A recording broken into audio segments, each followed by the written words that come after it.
Hey guys, welcome to the channel. As you see in the thumbnail, what if Luffy accessed his Haki before Shanks arrive and trained by him? Before I start, please do support for more awesome content, and subscribe my channel and like this video. Go support and follow the Redavel360 for writing that awesome fanfic, and also make sure to comment on this story. Link in the description. Dawn Island, Fuchsia Village, East Blue. How that didn't hurt at all. A little voice shouted. Be quiet, you were crying the whole time, a more laid-back voice replied. Was not. The miniature voice returned. Was too. Was not. Was too. The immature people having this argument were a small 7-year-old boy who had a black messy hair, shorts and a shirt which read Anchor. Next to him sat an older man with red hair and a straw hat. This was Monkey D. Luffy and red-haired Shanks. They were sitting in Party's bar along with Shanks's crew, the red-hair pirates. By now the whole bar was focused solely on them. And they found this quite amusing. Was not. Was too, they continued. You'd think being a captain he would be more mature, said Ben Beckman, Shanks's first mate. But this is quite amusing to watch though, replied Usop, the crew's sniper. And Mmachem, commented Lucky while eating his meat. Quiet, shouted an angry bartender called Makino, hitting both Luffy and Shanks over the head. While quietly mumbled both Shanks and Luffy, rubbing their heads. The whole bar just burst out laughing. Stop laughing! Both Luffy and Shanks shouted. This only increased the laughter coming from the pirates. Eventually the laughter died down and the crew returned to their usual din of talk, laughing, and drinking. Why not, Shanks? Whined Luffy with a pout. Well, for a start you're too young and small, and as an added bonus you can't swim, Anchor, said Shanks, using Luffy's most hated nickname. Hump the child crossed his arms and turned away, eyes closed and his nose in the air. He suddenly grew a mischievous grin. Tomato hair. Luffy's grin grew. Huh? What did you call me? Shanks asked, turning to Luffy. I called you tomato hair, or are you going deaf in your old age? Luffy chuckled to himself. Wahahaha. The crew somehow heard this line of conversation and started a new round of laughing. Ha ha ha ha ha ha. Tomato hair, never heard that one before, and from a 7-year-old no less. Ha ha ha, exclaimed Ben. The crew heard this and just laughed harder. Shut up, shouted Shanks, grumping in the corner of the bar while Luffy giggled maliciously. Even Makino joined in this time. Hee, I'm going to tell this to the village. And with that Luffy ran out the bar shouting things about tomato-haired pirates. Ugh, sinking further into his seat. I'm never going to live this down, am I? Shanks asked. No one in particular. Nope, replied his crew, bursting into laughter once more during the time. There, Captain, Makino said, patting Shanks on the head lightly. If it's any use, I like the color of your hair. I think it's very nice. For the record, both Makino and Shanks blushed at this action. Bam! The door to the bar smashed open, and in walked some mountain bandits. Walked in. So these are the pathetic pirates that docked here, the lead bandit said, obviously the leader. Wench, looking at the bar, or specifically Makino. Me and my men would like 5 barrels of sake. Give them to us and we won't destroy the place. Sorry, I'm all out of sake, replied Makino, her eyes fixed upon the bandit leader. Well, what are these pirates drinking then? Juice? Questioned the bandit. Sorry, looks like we drank all the booze, cut in Shanks. He grabbed an unopened bottle and held it up to the bandit. Here, you can have this, it's not open. The bandit, enraged, smashed the bottle with his sword, sending glass and sake all over Shanks, soaking him and the bar. The bandit then proceeded to swipe his sword along the counter, scattering empty bottles, glasses and plates across the floor. See this? The bandit asked, holding his wanted poster up. Wanted, dead or alive, Higuma the bear, 8 million berry. I'm a wanted man, I'm not gonna waste my time on a bunch of weaklings like you. An arrogant smirk plastered on his face. Later, losers, he said, walking out of the bar, his troop following out, laughing all the way. Silence followed for a few seconds before the whole bar exploded in laughter again. You'd think some would be passed out by now, the amount of laughing these guys did. When the laughter died down, they realized that Luffy had joined them and was sitting next to Shanks again. He had just finished swallowing something and shuddered in what was obviously distaste. What was that all about, he questioned Shanks after his shivering episode stopped. Oh, some puny bandits wanted to pick a fight. Shanks replied after regaining his breath. Did you win? He questioned once more. No, we didn't bother, they were too weak to put up a fight, so there was no point. I have always found that you shouldn't fight every battle for the heck of it. There are some fights that there is no point. I see, Luffy said, nodding his head. Understanding where Shanks was coming from, he wasn't as stupid as many people thought. Captain? Shouted Ben at Shanks. He turned lazily. The devil fruit is gone. he claimed, holding up an empty treasure chest. The entire bar froze as if time itself stopped to take in this news. What? The whole bar shouted as one. And as if a bomb went off, they started running around looking for it. The Mizu no Mi is missing, shouted Shanks at the top of his voice. Quickly he turned to Luffy, who was looking around in confusion, and looked at Shanks when he turned to him. Shanks tried to grab Luffy on shoulder to ask him if he saw the fruit. Keyword here being tried. His hands went straight through him. Somehow the whole crew saw this and skidded to a halt as time seemed to stop once more in the space of 30 seconds. UHOH, they thought as one. Luffy, did you eat a strangely shaped blue fruit from a chest when you came back in? Luffy scrunched his face up in concentration, trying to remember the past few minutes. He nodded once. I'm pretty sure Shanks's face palm could be heard in Marineford. Luffy, have you any idea what you just ate? Shouted Shanks, making most of crew cringe and shrink away from their captain. No? Was it poisoned? He shouted in return and started to panic. No, it wasn't poisoned. It was what we call a devil fruit. A fruit that gives its consumer powers based on the fruit. In return, it take away their ability to swim. You at the Mizu no Mi. It gives you the ability to create, control, and become water. Shanks explained, staring at Luffy with an impassive face. Cool! Luffy shouted at the top of his lungs, eyes sparkling with anticipation. Does this mean I can come with you now? Asked Luffy, almost jumping out of his seat. Shanks regarded his question seriously, thinking about the pros and cons of this. He thought of a way around this problem. Alright then, Luffy, making said boy perk up, you can come if you can hit me off my seat with one of your super punches, or whatever you call them.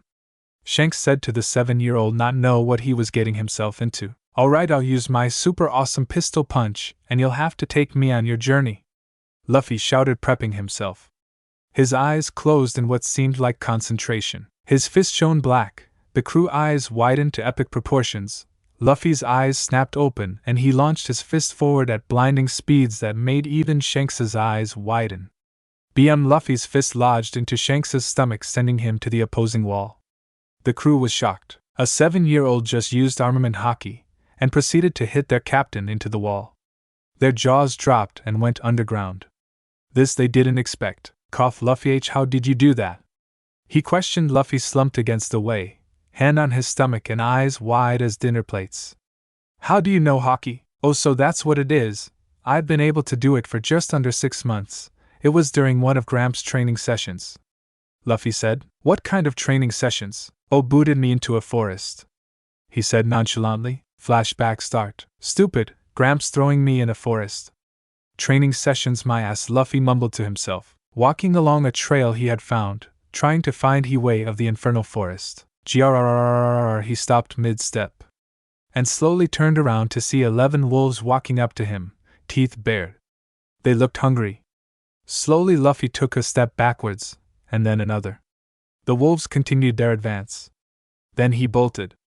Luffy ran through the forest, screaming bloody murder at the top of his lungs while his 11 pursuers gave chase. Running along the trail, he decided to change course and see if he could lose them in the undergrowth, hitting away leaves and stray branches while simultaneously jumping and sliding under tree trunks obscuring his path.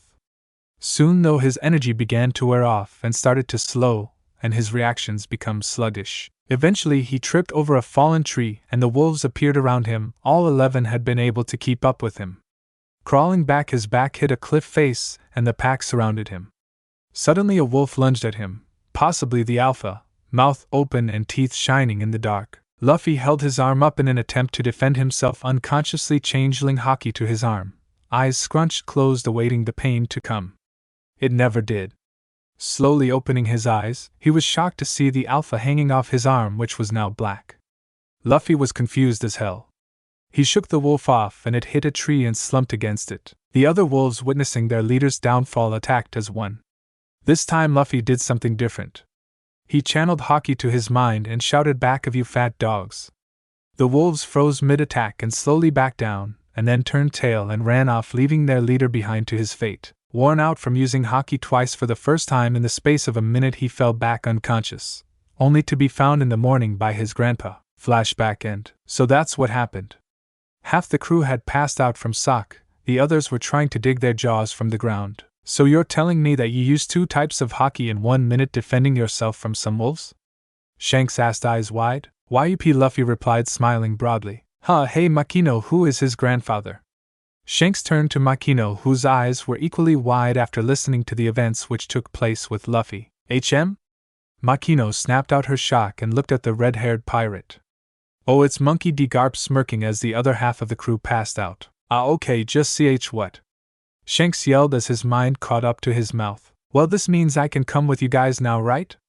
Luffy asked, his head tilted to the side. Shanks looked over to Ben, who had by now recovered, and caught his glance. "Have a whole conversation in the space of a second." Ben nodded to Shanks. "Alright then, Luffy, we will take you with us. We'll train you for 5 years and then we'll drop you off back here. We'll leave you with some money, supplies and books, and you can build your own ship and gather your own crew.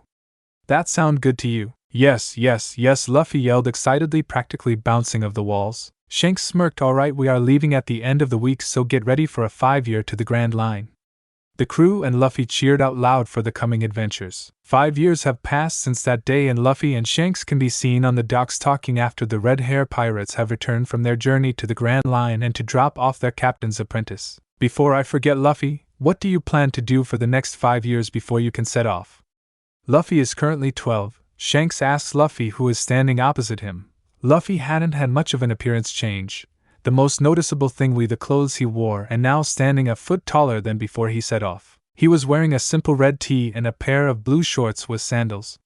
Also, his black hair was even more unruly. "I'm going to use the supplies you guys gave me to build my own ship and the books you gave to improve my skills, while building up my devil fruit and Haki control," he answered Shanks. "What about the crew to man the ship? Do you remember the slaves I somehow managed to free a year ago?"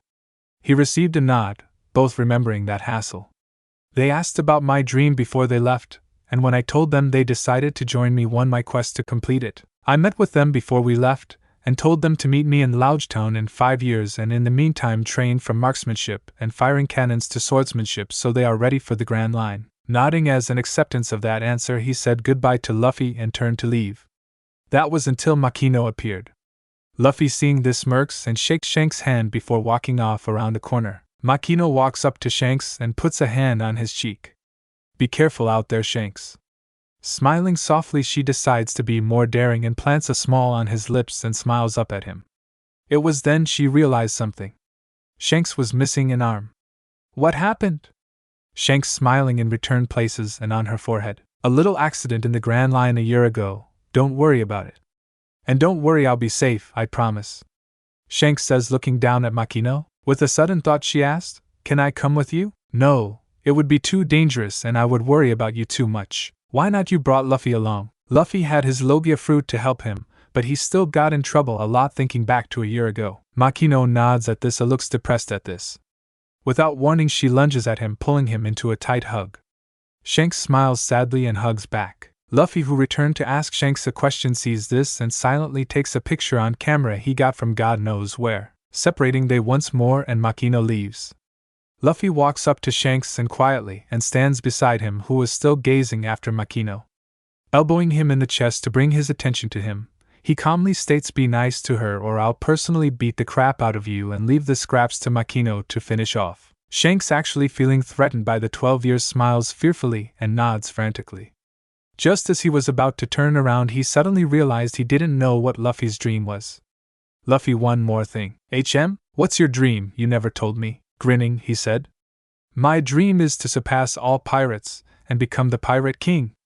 Yelling at the end. "That means I have to become better than you." He grinned mischievously, sticking his tongue you. A look Shanks didn't like. Smiling, and takes off his straw hat and place it upon Luffy's unexpected head. "Is that so?" Smiling wider, he continued, "Better keep this safe for me than any?" Backing up and feeling proud at himself for training such a good apprentice. He looked and saw Luffy's shocked face. Kneeling down so they were eye to eye. "See you at the top, Luffy," with a final pat on the shoulder, and turned and walked back to his ship. Small time skip. Luffy, after walking around the village to get used to the layout again. When he finally arrived at Party's bar, the sun was just beginning to set, casting an orange and red glow across the sky. Walking in, he sat at the bar and started to talk with Makino. After a while, Luffy remembered something. "So you and Shanks, huh?" Makino went beet red at this. She started blabbering in denial, and realizing it was pointless when Luffy showed her the picture he took of them hugging by the dock, she shut up.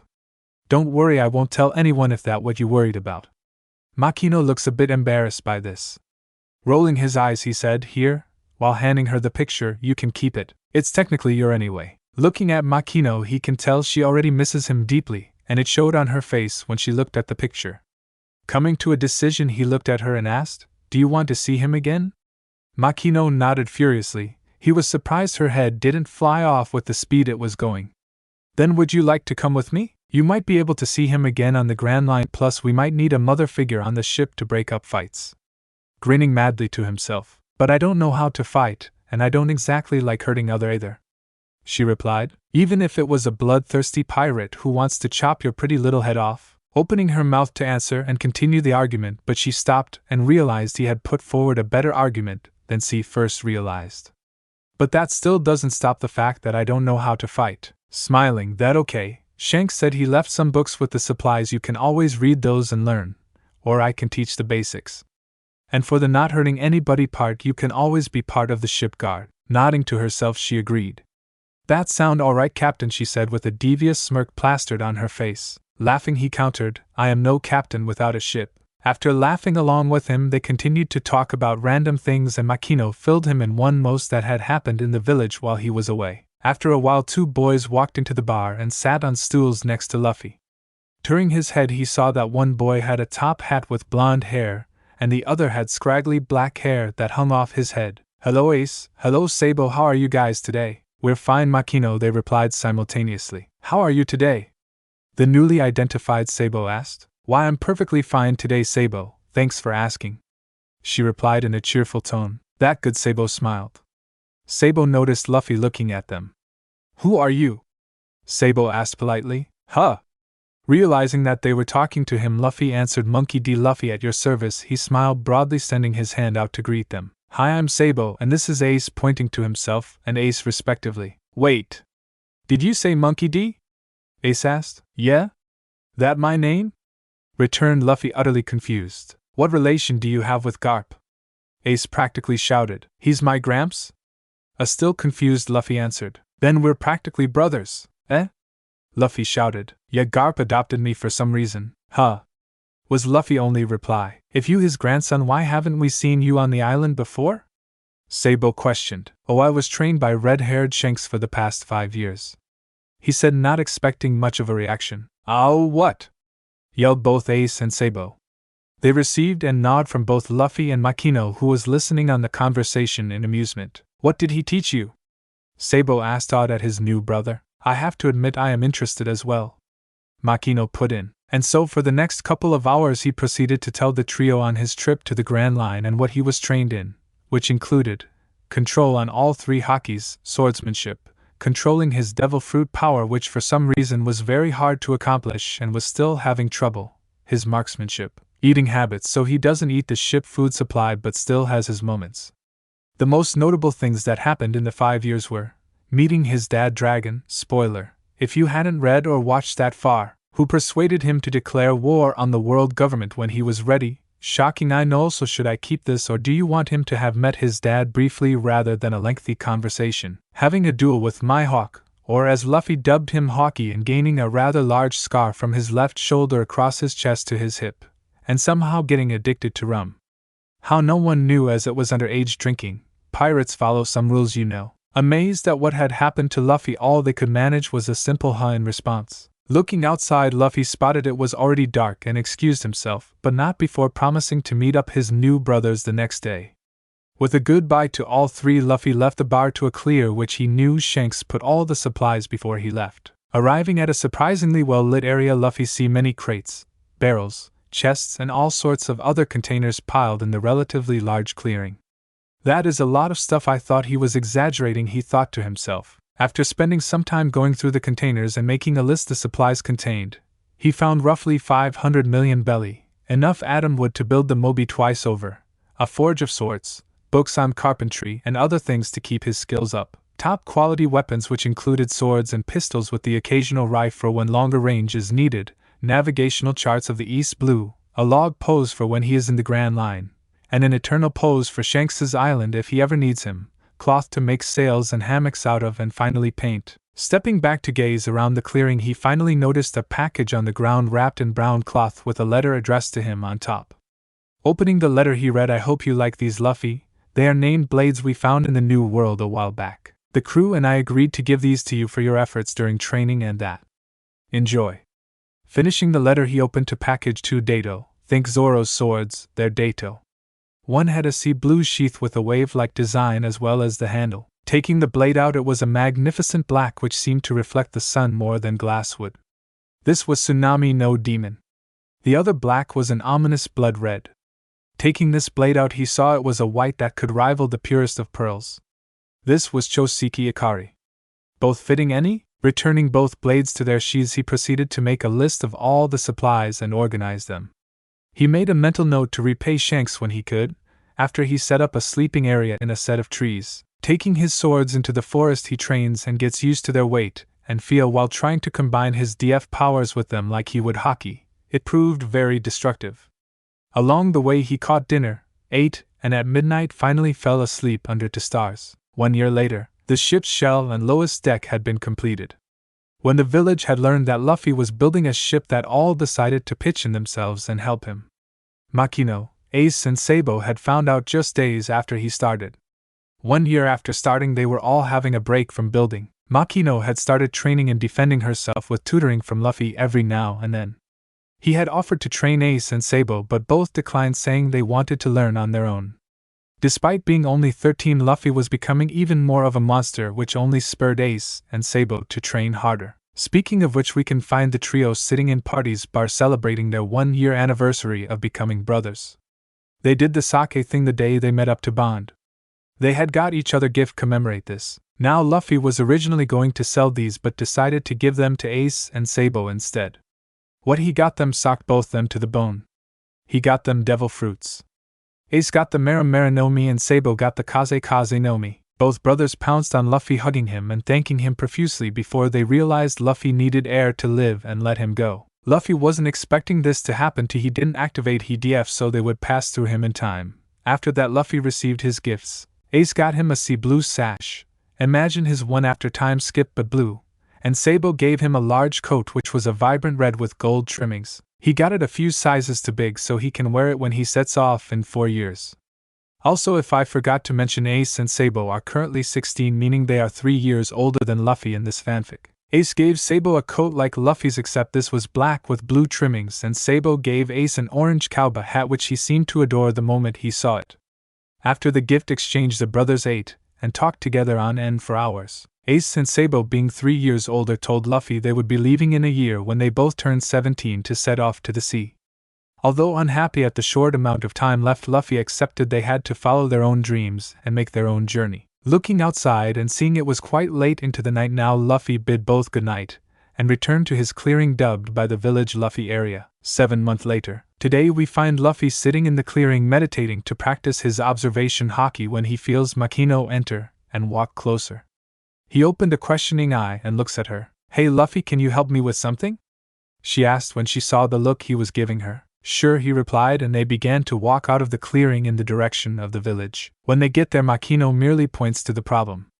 Following the direction of her finger, what he spots he finds very amusing. He comments.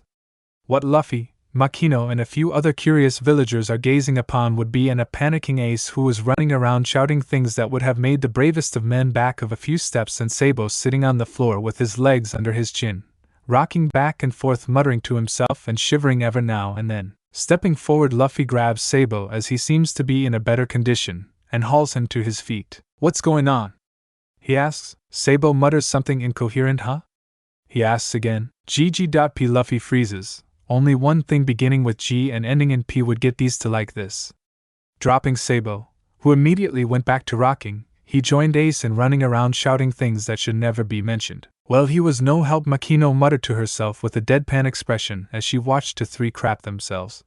She had to admit it was quite amusing. During the panic mode, Luffy paused mid-step, which caused his brothers to look at him, also stopping. "We need to hide everything," Luffy shouted, grabbing his head. Both brothers realizing the consequences if the ship was ever found out, run off with Luffy leaving behind an bewildered bunch of villagers. After hiding everything, they had all calmed down somewhat to talk about the issue at hand. Sabo, when is he arriving? He questioned, turning to his blonde brother. Towards the end of the day, which is around 6 hours. He replied. Okay, 6 hours to make sure we don't blow a casket. With the brother's acknowledgement, they walked off to prepare. While walking, Luffy wondered what he would say about disappearing for 5 years. Boy, it would be interesting. Line break. 6 hours later, the brothers stood side by side at the dock awaiting the marine ship that was steadily growing larger and larger as it closed in on the dock. I wonder how he will react when he sees me, Luffy wondered. Ace and Sabo glance at him and take a couple steps away from him.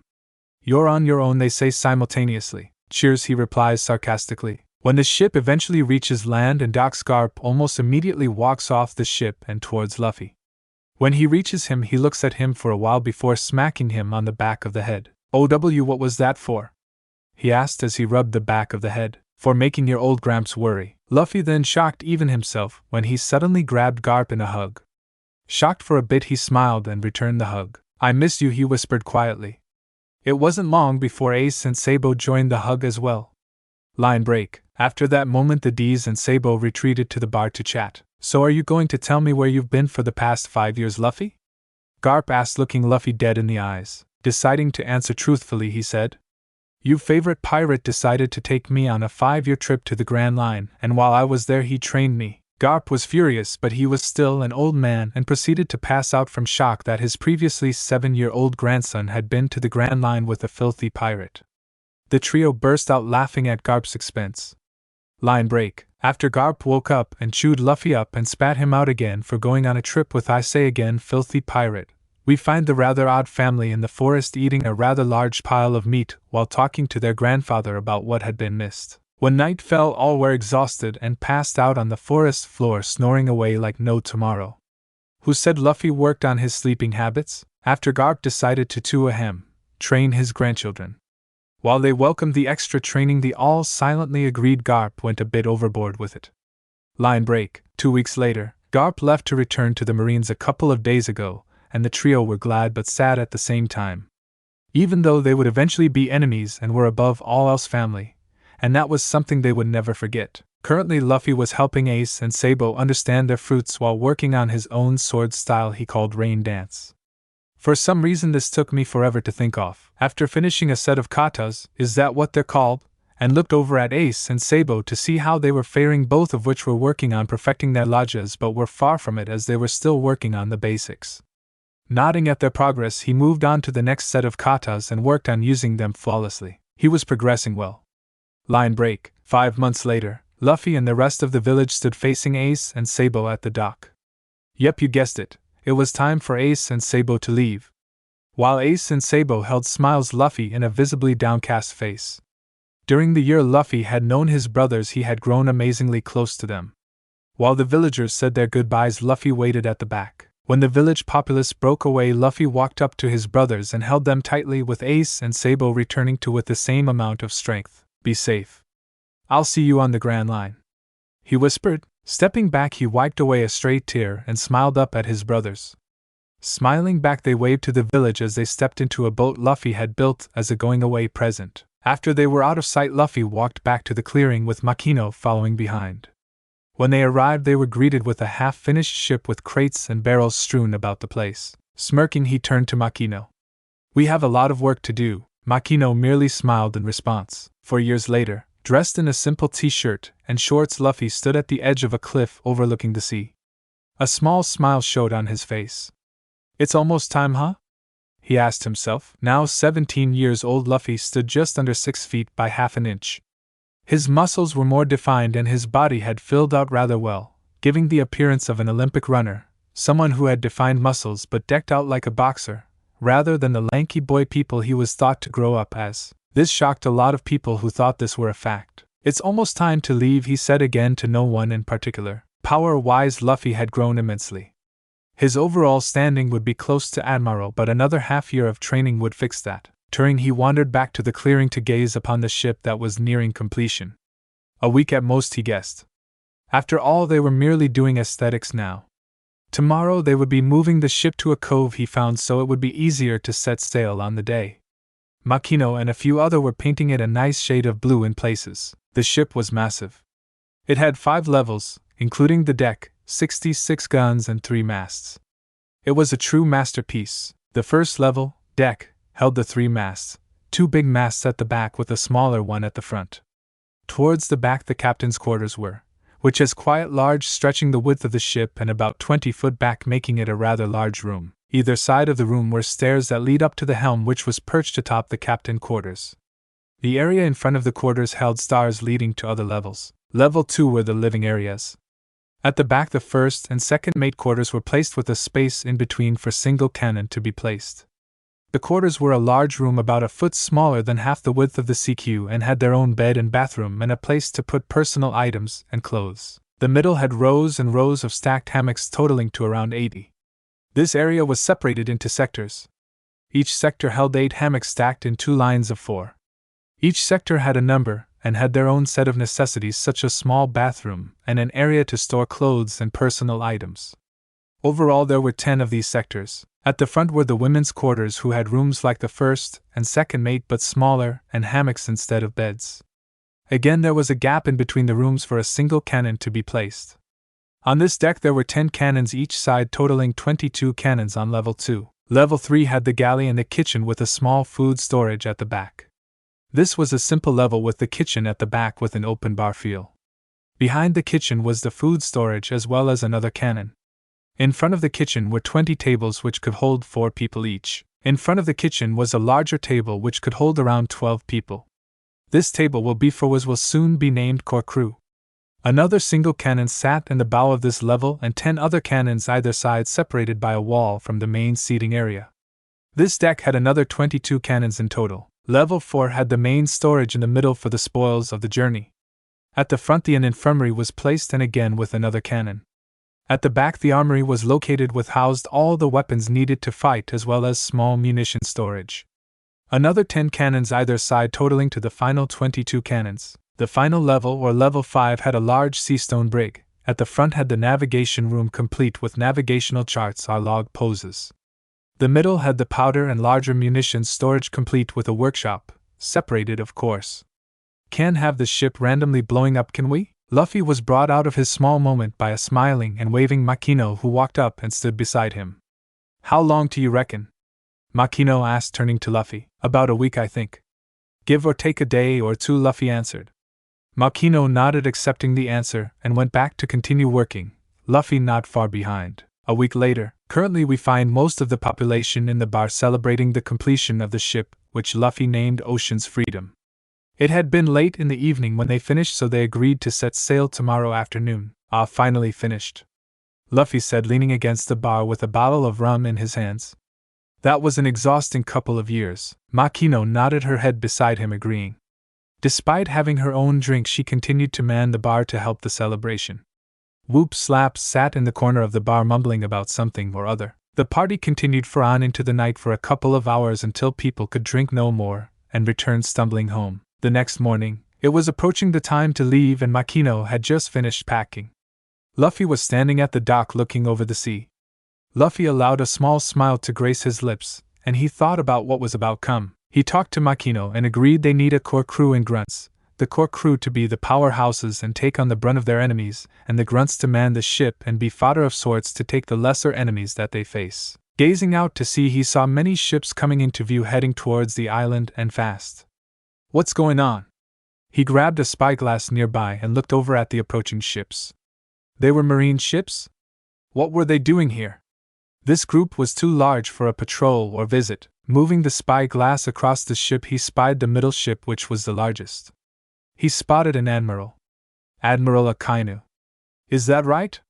Dropping the spyglass when he saw the admiral smirk at him, seeming to know that he was looking at him, he realized what had happened. A buster call. The Marines found out about his heritage and his apprenticeship under Shanks.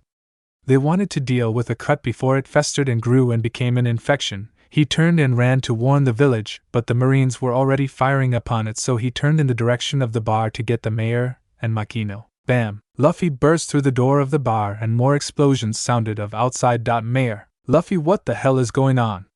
Whoop replied in obvious panic. The Marines, they've Buster called the island. Whoop froze. Everyone knew about the Buster call. What do we do? Save as many as we can. They will be landing in a minute. I'll hold them off while you and Makino can everyone to my ship in the cove. What? Luffy, no! Makino shouted. Makino! They have an admiral. Time stopped. They knew only Luffy could even stand up to him. Nodding sadly, Makino and Whoop started collecting everybody and directed them to the ship. Luffy rushed past the streams of crying and shouting villagers as more explosions appeared around him. He saw the first Marines ahead and created 2 water swords in his hands as he left his normal ones on the ship. Charging forward in 3 quick movements, a group of 5 Marines fell. His observation Haki warned him of a Marine attacking behind him. Spinning on his heel, he raised a sword and blocked the downward slash aimed at him. Pushing him off, he stabbed his opponent and turned again, blocking more slashed and stabs that the Marines were throwing at him. This continued for a while, blocking, stabbing and slashing and what seemed to be cannon fodder. His Haki sensed a more powerful presence dropping towards him quickly. Thinking fast, he rolled out of the way as a captain crashed where he had been previously standing. You guys keep appearing like flies, and you keep cutting us down like cattle in return. The man who answered appeared middle-aged and had slightly tanned skin. He was rather bulky and held an elegant katana in his hands. He held the blade in front of him in a battle-ready stance. Seeing the stance he was in, Luffy readied himself to counter the newest Marine. Who are you? Why are you doing this? The opponents circled each other. It is all in the name of justice. As for my name, why should I tell someone about to die? Luffy faltered in his steps, an opportunity the captain took. The 2 locked blades and pushed against each other for dominance. Justice, justice. You call this justice? Luffy shouted at the man in front of him as he won the battle of dominance, and shoved the Marine back. Gathering water around him, he created some clones to fight of the fodder once more, holding the line to give the villagers some more time. Luffy took the offensive this time. Running at the Marine, he crossed his swords and gathered his power. Mizu Mizu Ken Sutairu, Mizu Harikusu. Crossing back and forth in front of the Marine with his swords now pointed downwards, he stopped a meter behind the captain, crouched, a helix pattern on the ground signifying the move's success.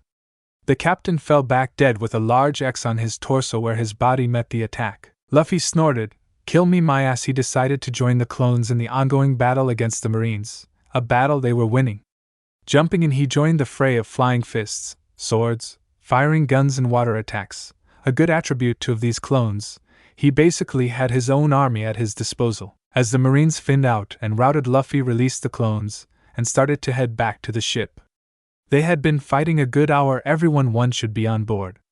Agreeing with himself, he turned and ran to the ship. When he arrived, he saw something that was unnerving.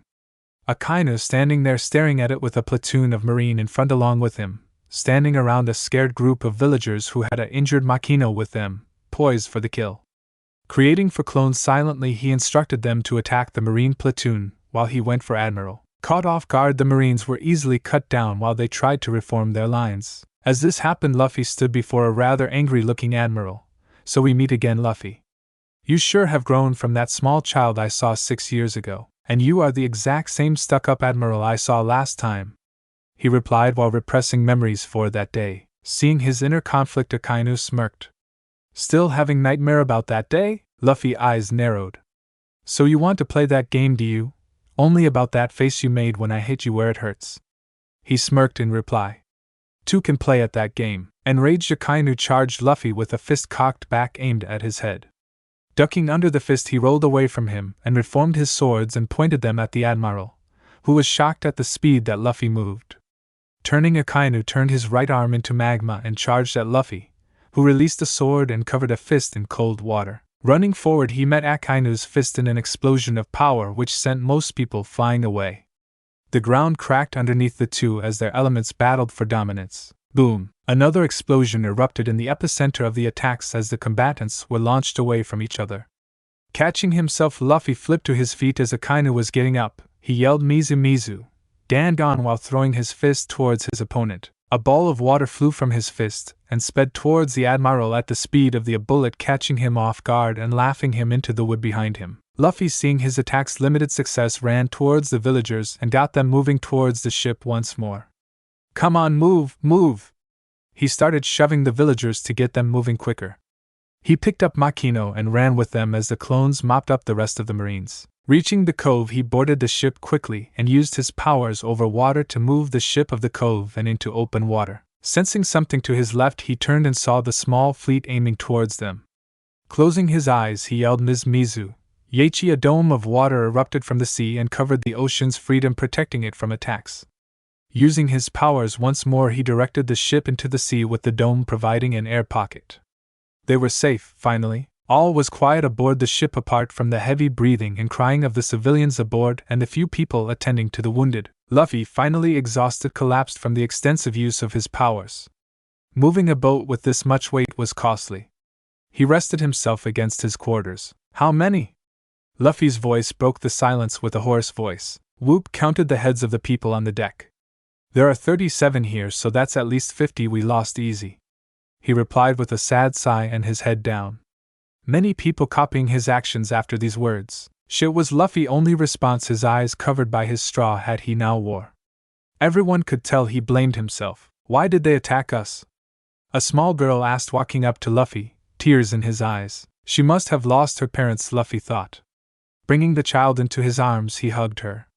The girl welcomed the gesture and cried into his chest. Tears stained his t-shirt, but he didn't care. I have a few theories, Luffy said after the girl had calmed down a little. The girl was roughly 4 and had long black hair and emerald green eyes. This caught the attention of the others aboard. Well? Asked a man at the back. My most sensible one would be because of me. This confused a lot of people. What do you mean because of you? Asked Makino, who'd just woken up. I think that the world government have discovered who my father is and my apprenticeship under Shanks, Luffy replied. They must have thought that I would prove to be trouble in the future, and wanted to be rid of me now rather than face a lot of trouble later. Who's your dad, Luffy and I? The girl in his arms asked. Luffy tensed at both the question and his name the girl chose for him. Sighing, he prepared for the worst. Monkey D. Dragon, the most wanted criminal in the world. Is he the most wanted crim, by the way? He heard a multiple sharp intakes of air and lowered his hat further over his eyes. I don't care who he is, Lu and I. You protected us while we were running and even risked your life battling the big man who wanted to hurt us so we could make it to the big boat. The girl smiled up at him. To his surprise, he heard many murmurs of agreement. He lifted his head slightly to see the smiling faces of the surviving villagers. Why attack us though, and not just you when you were at sea? No offense. It was Whoop this time. I don't know that part, but that is my guess at the corruption in the WG. If it were a buster call, the most like all life on Dawn Island has most likely been eradicated. It's not an attack force, it's an extermination force. What are we going to do? We can't life on this ship forever, asked the women at the front. I can't drop off at the nearest town if you want. I think that would be for the best, Luffy. Whoop replied, nodding. Alright, I'll bring us up in a couple of hours. Everyone get some sleep. Creating clone, he sent it downstairs to retrieve pillows and blankets. People thank him, lay down to get some sleep. Soon it was just Luffy and the girl in his arms, who was still sniffing. So what's your name? Maya, the girl replied. Maya, huh? Nice name. Where are your parents? H asked kindly. Dead, they were in the house when the bad guys started shooting at us. The house went boom first, so I don't know if they are alive anymore, she said as she started a new round of tears. So I was right, he thought as he held her to his chest once more and rocked back and forth to try and calm the cry child in his arms. Why did you come to me though? You look lonely on your own over here, Lu and I. And you saved us, so I know you could protect me like a brother, would she smiled brightly up at Luffy, who smiled back down at her. She almost reminds me of no, can't think about that. I told myself to forget about that. Luffy grimaced. He tried to forget, but it keeps appearing in his head. Come on, let's get some sleep. You must be tired. Maya nods slowly, signs of her new fatigue, and sifts into a comfortable position on Luffy and falls asleep almost instantly. Signing, Luffy gets comfortable. May as well get some sleep, got a long couple of days ahead. Few hours later, Luffy awoke to the sound of giggling and a click of something. Slowly blinking the sleep out his eyes, his vision cleared and the form of a giggle Makino with a camera standing in front of him appeared. Hello, sleepyhead, she said, still giggling. Rolling his eyes, he tried to get up from his sitting position but was unable to due to a weight on his chest. Looking down, he saw a small mass of black hair rising and falling in rhythm with his breathing. He smiled softly as he remembered the events from earlier and frowned after that, recalling the events beforehand. Seeing his frown, Makino smiled softly and placed a hand on his shoulder. Everything will be okay in the end. Granted, we had a bad start, but look, you saved a lot of people and already have a 4-year-old who wants you as a big brother. Pointing to the sleeping villagers and Maya respectively, nodding his head, he seemed to lighten up considerably. I take it we are the only ones awake. It's been a few hours and I thought you would want to get ready. Makino replied, nodding his head in agreement. He shifted himself to put down Maya without disturbing her sleep, and with that he got up and walked into his quarters to prepare for his journey ahead. After half an hour, Luffy finally walked out of his quarters onto the deck of the ship, which was still under the ocean's surface, to face the 30 or so pairs of eyes staring at him. What?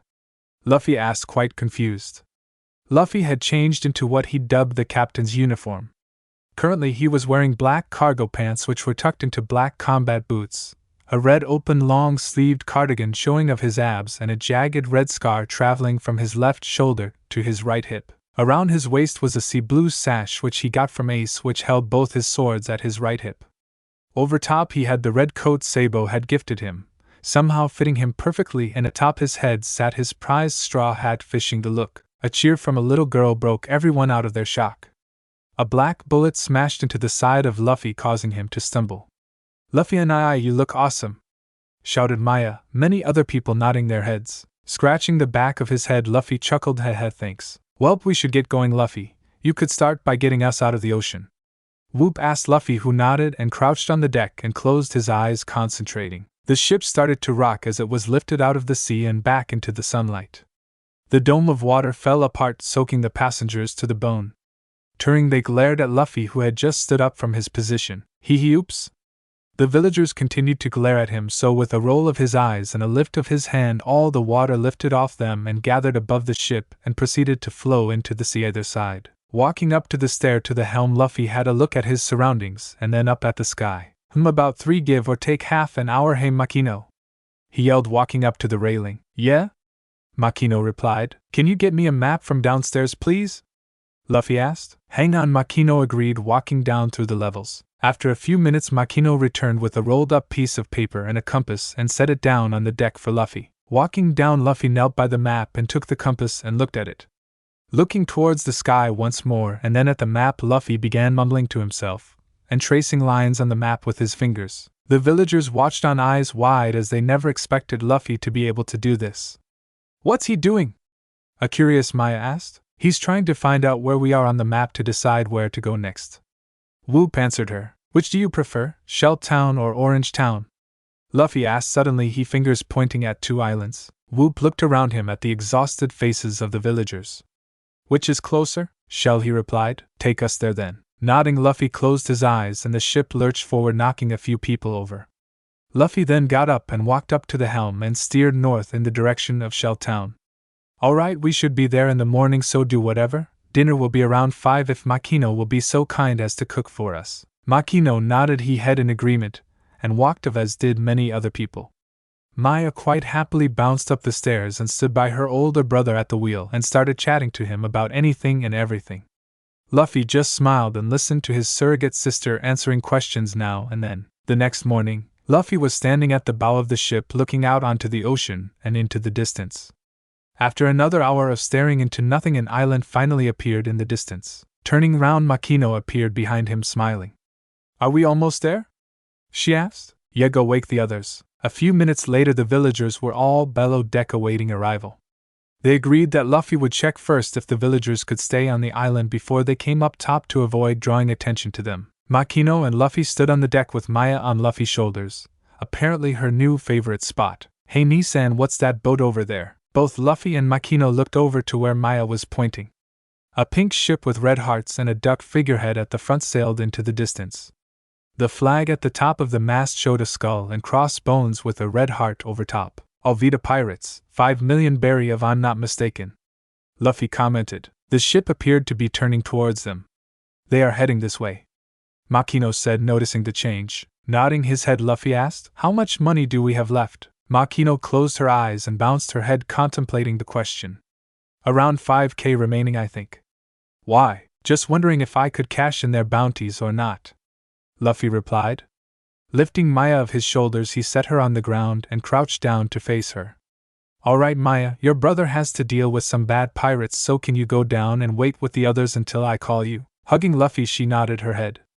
Okay, I will. Just don't get hurt, okay? Luffy nodded his head in agreement and stood up, turning to Makino and said, Go with her and tell the others what's happening and then gear up for a fight. Makino nodded and walked off with Maya, who happily bounced behind her, and waved to Luffy, who waved back at her smiling. Turning back around, Luffy eyed the ever-grown ship that was closing in on them. Turning, he rested a hand on his swords and walked up to the helm. Aiming the ship onto a collision course with Alvita's ship, his ship would fare better due to the atoms what it was made out of. Luffy was soon joined by Makino, who had changed into better clothes for the fight. She was now wearing jean shorts with the ends upturned, and a plain blue t-shirt.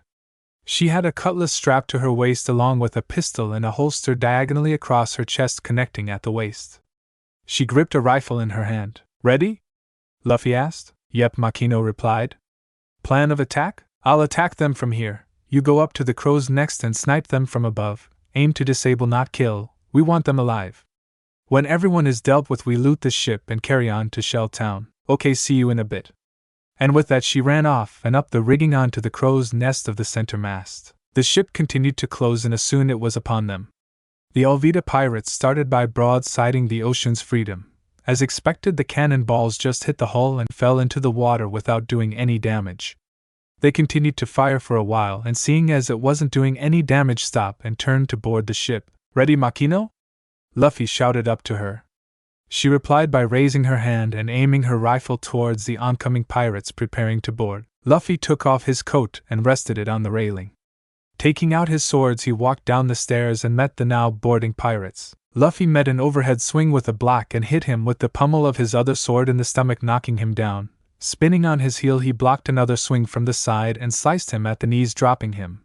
Someone fired at him, but the shot passed through him due to his logia. Said pirate was soon shot in the arm courtesy of Makino. This continued for a while, a stream of weak-ass pirates being cut down by what looked like a dancing Luffy and being shot by Makino.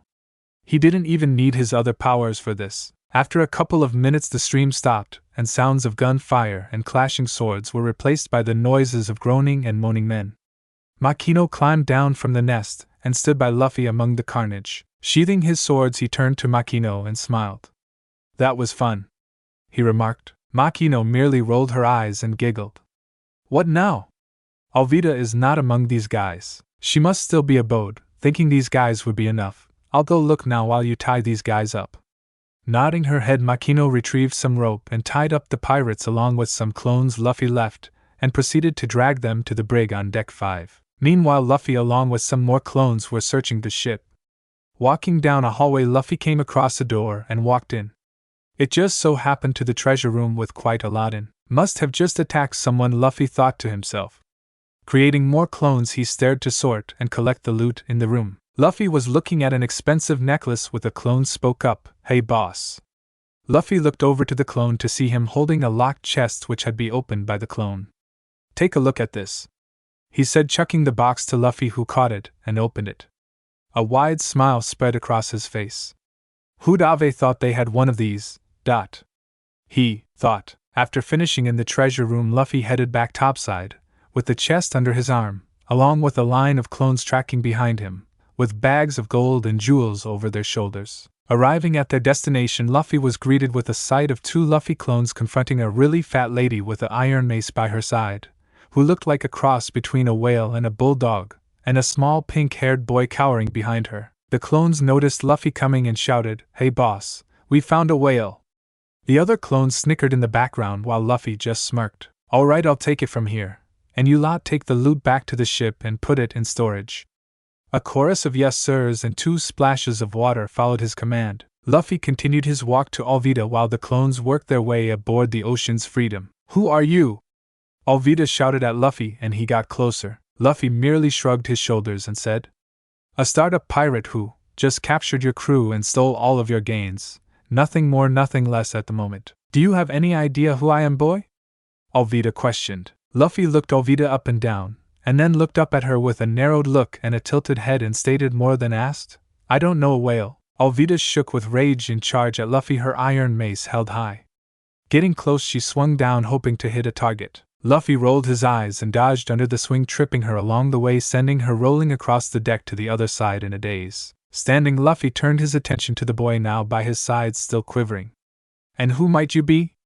he asked. The boy jumped back as if surprised to see him there with fear in his eyes. He looked between the dazed Alvita and Luffy, who was looking at him with an eyebrow raised. Gulping, he gathered his courage and stuttered out, "CC Kobe, sir." "Kobe HM?"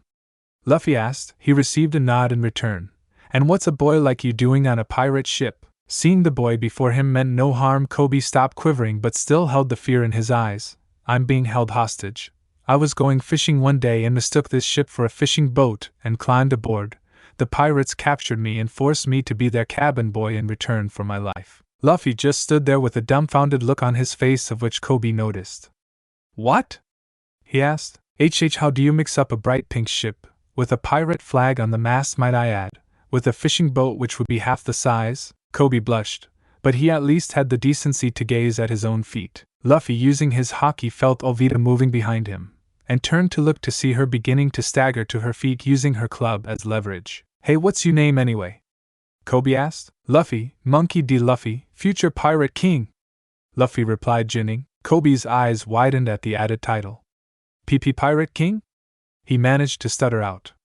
"But that's impossible. The Pirate King is the most dangerous and richest pirate on the planet. You'll die, no doubt about it. Impossible. Absolutely impo." Kobe was cut off when a fist softly but firmly bopped him on the head, interrupting his speech. "I don't care if it's impossible. I don't care if I die. Being Pirate King is my dream, and if I don't succeed, I'm gonna sure as hell die trying, because dreams are always worth fighting for," Luffy told Kobe angrily, but finishing softer. Kobe looked up with admiration in his eyes and looked quizzical for a moment before speaking up. "Do you think I can do it?" he asked. "What, be Pirate King?" "No, that's my dream," Luffy said with a confused look on his face and an eyebrow raised. "No, do you think I can be a Marine?" "It's always been my dream to catch bad people like Alvita." "A Marine, huh?" He received a nod. "I don't see why not. Dreams are always something to fight for, and even if you die, hey, at least you died doing something you enjoyed." "What was that, Kobe?" a voice yelled from the other side of the boat. Turning, they saw Alvita standing up again, maybe a bit ruffled, but otherwise okay. "Nothing, Lady Alvita," Kobe replied right back to stuttering. Luffy rolled his eyes in exasperation and shook his head. "I thought I was getting somewhere with him." Meanwhile, Alvita was not convinced of Kobe's answer, as she heard it quite clearly. "Okay, Kobe, who is the most beautiful woman on the seas?" Luffy had to hold back a snicker at the question. Why, Kobe started to say. Kobe was about to say you, of course, but before he did, he glanced at Luffy, who was sending a curious look at him. "No, I will fight for my dream." "Not you, you old hag." That was it. Luffy couldn't hold it anymore and burst out laughing. "What?" Alvita yelled in outrage and ran towards Kobe, mace held high once more. This time Kobe stood tall and awaited his fate. His eyes closed tightly so he couldn't see Luffy unsheathing a sword and stepping in between them. Clang! The sound of metal on metal made Kobe open his eyes a touch. His eyes widened further when he saw Luffy standing in front of him, his blue sword in a backwards grip, holding the mace back without any difficulty. "Well done, Kobe, you finally faced your fears. I'm impressed," Luffy commented, still holding the mace. Currently, Alvita was shocked. She was wondering how this boy could hold up her mace with a single sword. How? Luffy just shrugged. "I'm stronger." And with that, Luffy launched a small burst of Haki at her, knocking her out. Resheathing his sword, he turned to Kobe, who was behind him. "I'm heading to Shell Town. I've heard there is a marine base there. You can join up there if you want. I'll give you a lift." Turning back around, he picked up Alvita's leg in one hand and her club in the other, and proceeded to drag her across the ships and into the brig. Coming back to the top, Luffy was greeted with a bouncing Maya and Kobe looking around the deck. "Alright, let's get going," Luffy said, walking up to the helm. Using his powers, he got the ship moving again and sank Alvita's ship. While he was sailing, he put his coat back on and picked up Maya to put on his shoulders again. It wasn't until a few minutes later that they were joined by Makino, but she wasn't alone. In front of her stood an orange-haired girl being pushed along by Makino's sword. "Who's this?" he asked, looking over to them curiously. "I found her snooping around the ship after I put the prisoners away and cornered her when she tried to run," Makino replied. He turned to the girl. "Are you going to tell me what you were doing on Alvita's ship and coincidentally now my ship?" he questioned with a stern gaze. The girl looked confused. How did you know I was on her ship? Where else could you have come from? How do you know I didn't get on at your last stop? Everyone bar the girl tensed as they remembered yesterday's events. Luffy immediately turned away and back towards the sea. Maya buried her head into Luffy's hat and Makino looked down, a frown appearing on her face and the grip on her sword slipping. Because I would have sensed you boarding, he answered quickly. Now I will ask you again, what are you doing here? He asked firmly, his hand shifting down to his swords. Seeing hand move, she took the hint and answered him. I needed to get to Shelltown, so I hitchhiked on their ship to get there. You guys came along and I swapped ships, she lied smoothly. Luffy knew she was lying with his Haki but didn't speak up. Okay, we're heading there now, you can stay with us. Just stay where I can see you and hand over your weapon, he said with a hand out. Weapon? What weapon? You mean you don't have a bowstaff strapped to your back? He asked with a quizzical look and his head tilted. The girl gasped a little and then sighed as she reached for her bowstaff behind her back and handed it to Luffy, who put it in his pocket. Thank you. Let her go, Makino, but keep an eye on her, Luffy said and turned back to the growing island. Arriving near the island, anchored the ship and boarded a rowboat to go the island along with Maya, Kobe and the girl. Makino said she would stay on the boat. Arriving at the docks, they all got off and Luffy turned to Nami and handed her her bowstaff. Here you are, now off you go, he said while making a shooing motion with his hands. And with that she ran off. Turning to the others, come, let's get to the marine base, Luffy said, but just as he finished a small growl made itself known.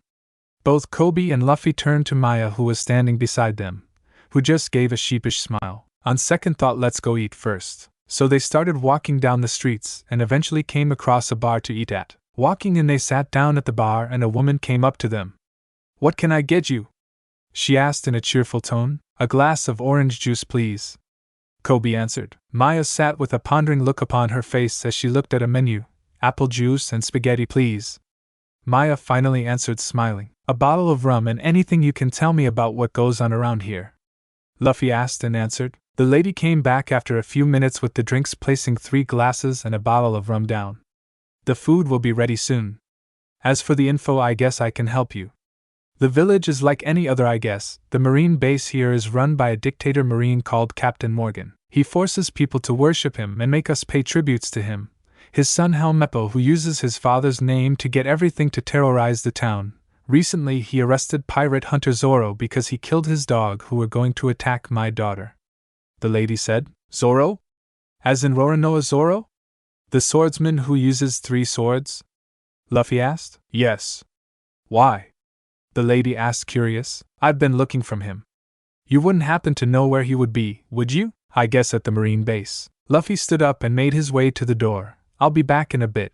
Maya, stay here with Kobe, please. As Luffy walked down the street, he drew curious looks from his attire, but he ignored them and continued on his way until he came across a wall standing before the marine base and a ladder parked up against it. Curious climbed up the ladder and peered over the side and saw a girl standing in front of a man tied to a cross.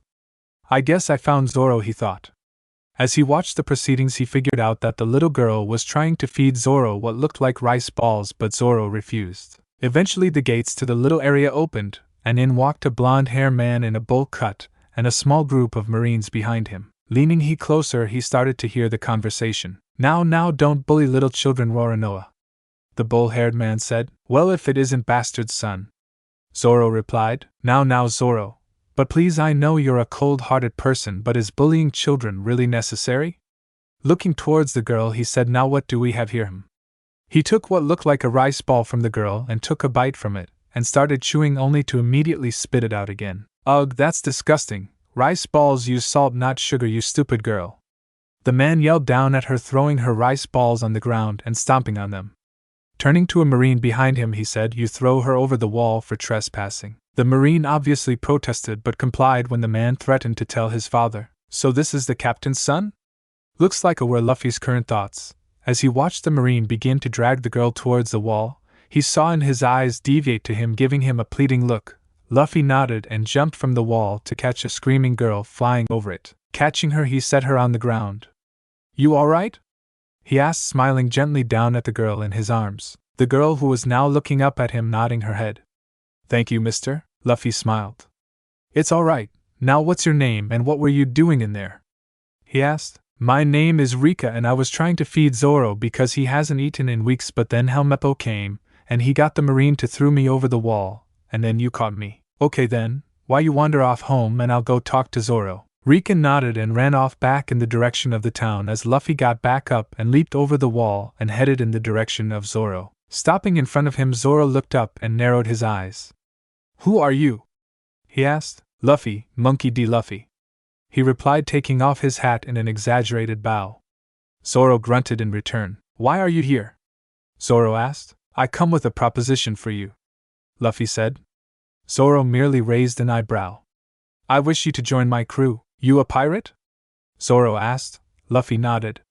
Then no. Luffy frowned. What is your dream in life?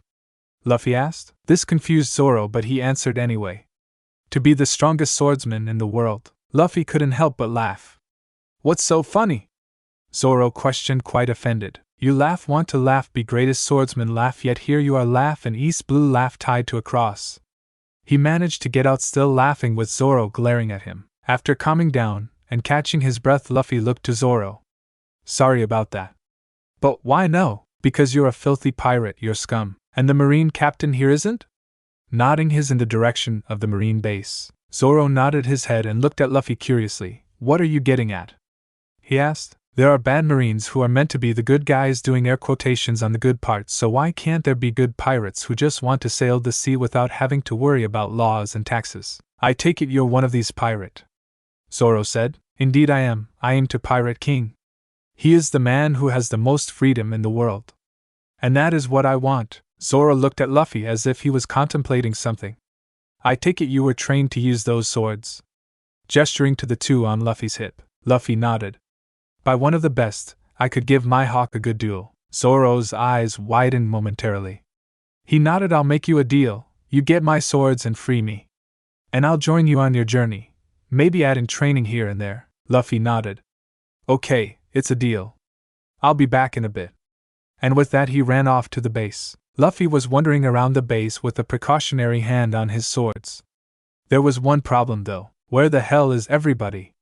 Luffy yelled, his patience finally breaking. Calming himself, he stood still and reached out with his observation Haki.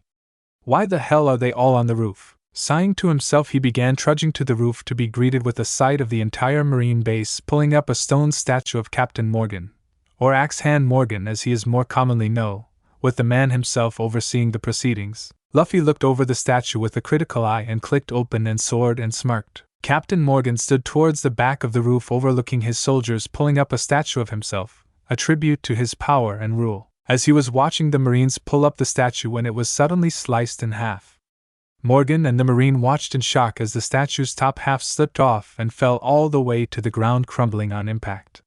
The bottom half, now unstable, crashed to the ground in front of the Marine as they watched it crack and break before their eyes. The sound of a sheathing sword turned their attention towards Luffy, who was standing by the door to the roof sheathing his sword without a care in the world. Shaking enraged, Morgan addressed Luffy. Who are you? You dare defy me? He shouted at Luffy. Luffy finished sheathing his sword with a click and looked at Morgan. Tilting his head to the side, he decided to play with Morgan for a bit. He looked around him in an exaggerated manner. He turned back to Morgan and pointed to himself. Yes, you moron. Luffy's mouth formed a small O and he nodded his head. Monkey D. Luffy, he said in another exaggerated bow. And I destroyed that sorry excuse of a statue because it was ruining the scenery, Luffy said nonchalantly. The Marines were astonished at how Luffy addressed their leader. Just as Morgan was about to charge at Luffy for blatantly disrespecting him, a loud DAAD pierced the quiet that loomed over the roof. Everyone turned just in time to see how Meppo run through the door to the roof. Ah, just the person I was looking for, Luffy exclaimed, picking up Helmeppo by his collar and dragging him back off the roof, leaving a bunch of confused Marines behind. Currently Luffy was marching through the halls looking for Zoro's swords. Alright, Onion Head, where are you keeping Zoro's swords? He questioned the man he was dragging behind him. If you stop dragging me, I'll tell you, Helmeppo yelled back at him. Luffy stopped and picked him up by the collar and looked him in the eyes. Okay then, where are they? He asked, shacking at the look Luffy was giving him. They're in my room, we just passed it, Helmeppo replied, pointing back down the hall. Sighing, Luffy turned around only to come face to face with a small group of Marines. They raised their guns at him when they noticed him turning. The lead one raised his voice saying, "Pirate, drop Helmeppo-sama and surrender or we will shoot!" The Marine exclaimed. Rolling his eyes, he released a small burst of his Conqueror's Haki, knocking out the group in an instant. Carrying on his merry way, Luffy stepped over the unconscious bodies and strolled up towards a pink door which worried him when he saw the name upon it, Helmeppo. Opening the door, Luffy realized it was worse than he thought. Pink everywhere. Suppressing the urge to obliterate the room out of existence, Luffy turned to the man in his grip only to find out his was unconscious as well. Shrugging, he dropped Helmeppo unceremoniously on the ground and looked around the room, grabbing his wrist after he found it unconsciously reaching towards his sword. He smiled when he noticed Zoro's own standing in the corner. Walking over, he grabbed the 3 swords and tied them to his back and came across a scene while looking out of his window. Kobe standing in the courtyard with Zoro and Morgan and a few squads of Marines aiming guns in them. "Didn't I tell him to stay at the bar?" Sighing in his friend's misfortune, Luffy opened the window and with a mutter of Mizu, Jetto Sotorama, he shot out of the window towards the yard. Morgan stood behind his Marines who were pointing their rifles at the pests, as he called them. One who was shaking in fear, the other was staring defiantly at him. Snorting, he gave the order, "Fire." The Marines complying just as a flash of red zipped in front of them. Mizu, you are you." A wall of water appeared between the 2 sides with Luffy standing behind it, and Handar toughing the wall slightly. Bullets could be seen floating inside of it. "Afternoon," Luffy said. Disabling the wall, he turned to Zoro and gave him the swords, who nodded in thanks. Turning to Kobe, he looked at him with question in his eyes. "I thought I told you to stay with Maya?" Kobe opened and closed his mouth multiple times trying to formulate an excuse. Rolling his eyes, Luffy turned to see Zoro blocking a bunch of Marines with his 3 swords. "I take it you're joining me then?" he asked. Zoro nodded his head and looked at him from the corner of his eye. "Yeah, a deal is a deal." "Good, now duck," Luffy called. Gearing up his leg, he yelled Mizu, Rankyaku, and kicked his leg towards the Marines, a blade of water shooting towards them at high speeds. Zoro just managed to roll out of the way when the blade impacted the Marines, cutting through their swords and making pretty big slices on the chests of the unsuspecting Marines. Morgan narrowed his eyes and made himself known once more. "I see you ate a devil fruit," he said, looking towards Luffy. Luffy nodded. "I did, a water logia to be precise," he replied, shocking Zoro, who admittedly was quite confused. "Devil fruit? Logia?" he questioned. Zoro commented, looking at Luffy curiously. Noticing the look, Luffy said, "I'll explain later, Zoro," who merely nodded his agreement. Suddenly a click interrupted the proceeding in the courtyard. Everyone turned to see Helmeppo standing next to a shacking Kobe with a pistol aimed at his head. "Stop or I'll shoot him," Helmeppo declared, staring straight at them, though you could see the hesitation in his eyes. Luffy looked curiously at him with an eyebrow raised. Using his observation, he sensed that Morgan was using the distraction to attack him from behind. Giving Zoro a glance, he saw that he was looking to counter Morgan, and gave him a small nod which he caught, and gave his own nod back. Turning his attention back to Helmeppo, he looked him in the eyes and asked, "Are you going to shoot him?" While slowly gathering water at the tips of his fingers. What?" Helmeppo said, stuttering. "Are you going to shoot him?" he repeated, carefully noticing that Morgan was almost behind him. "Oh, of course, but I won't if you surrender," he said, trying to fill himself with confidence. Luffy smiled. "Well, then you should shoot him because I'm not surrendering."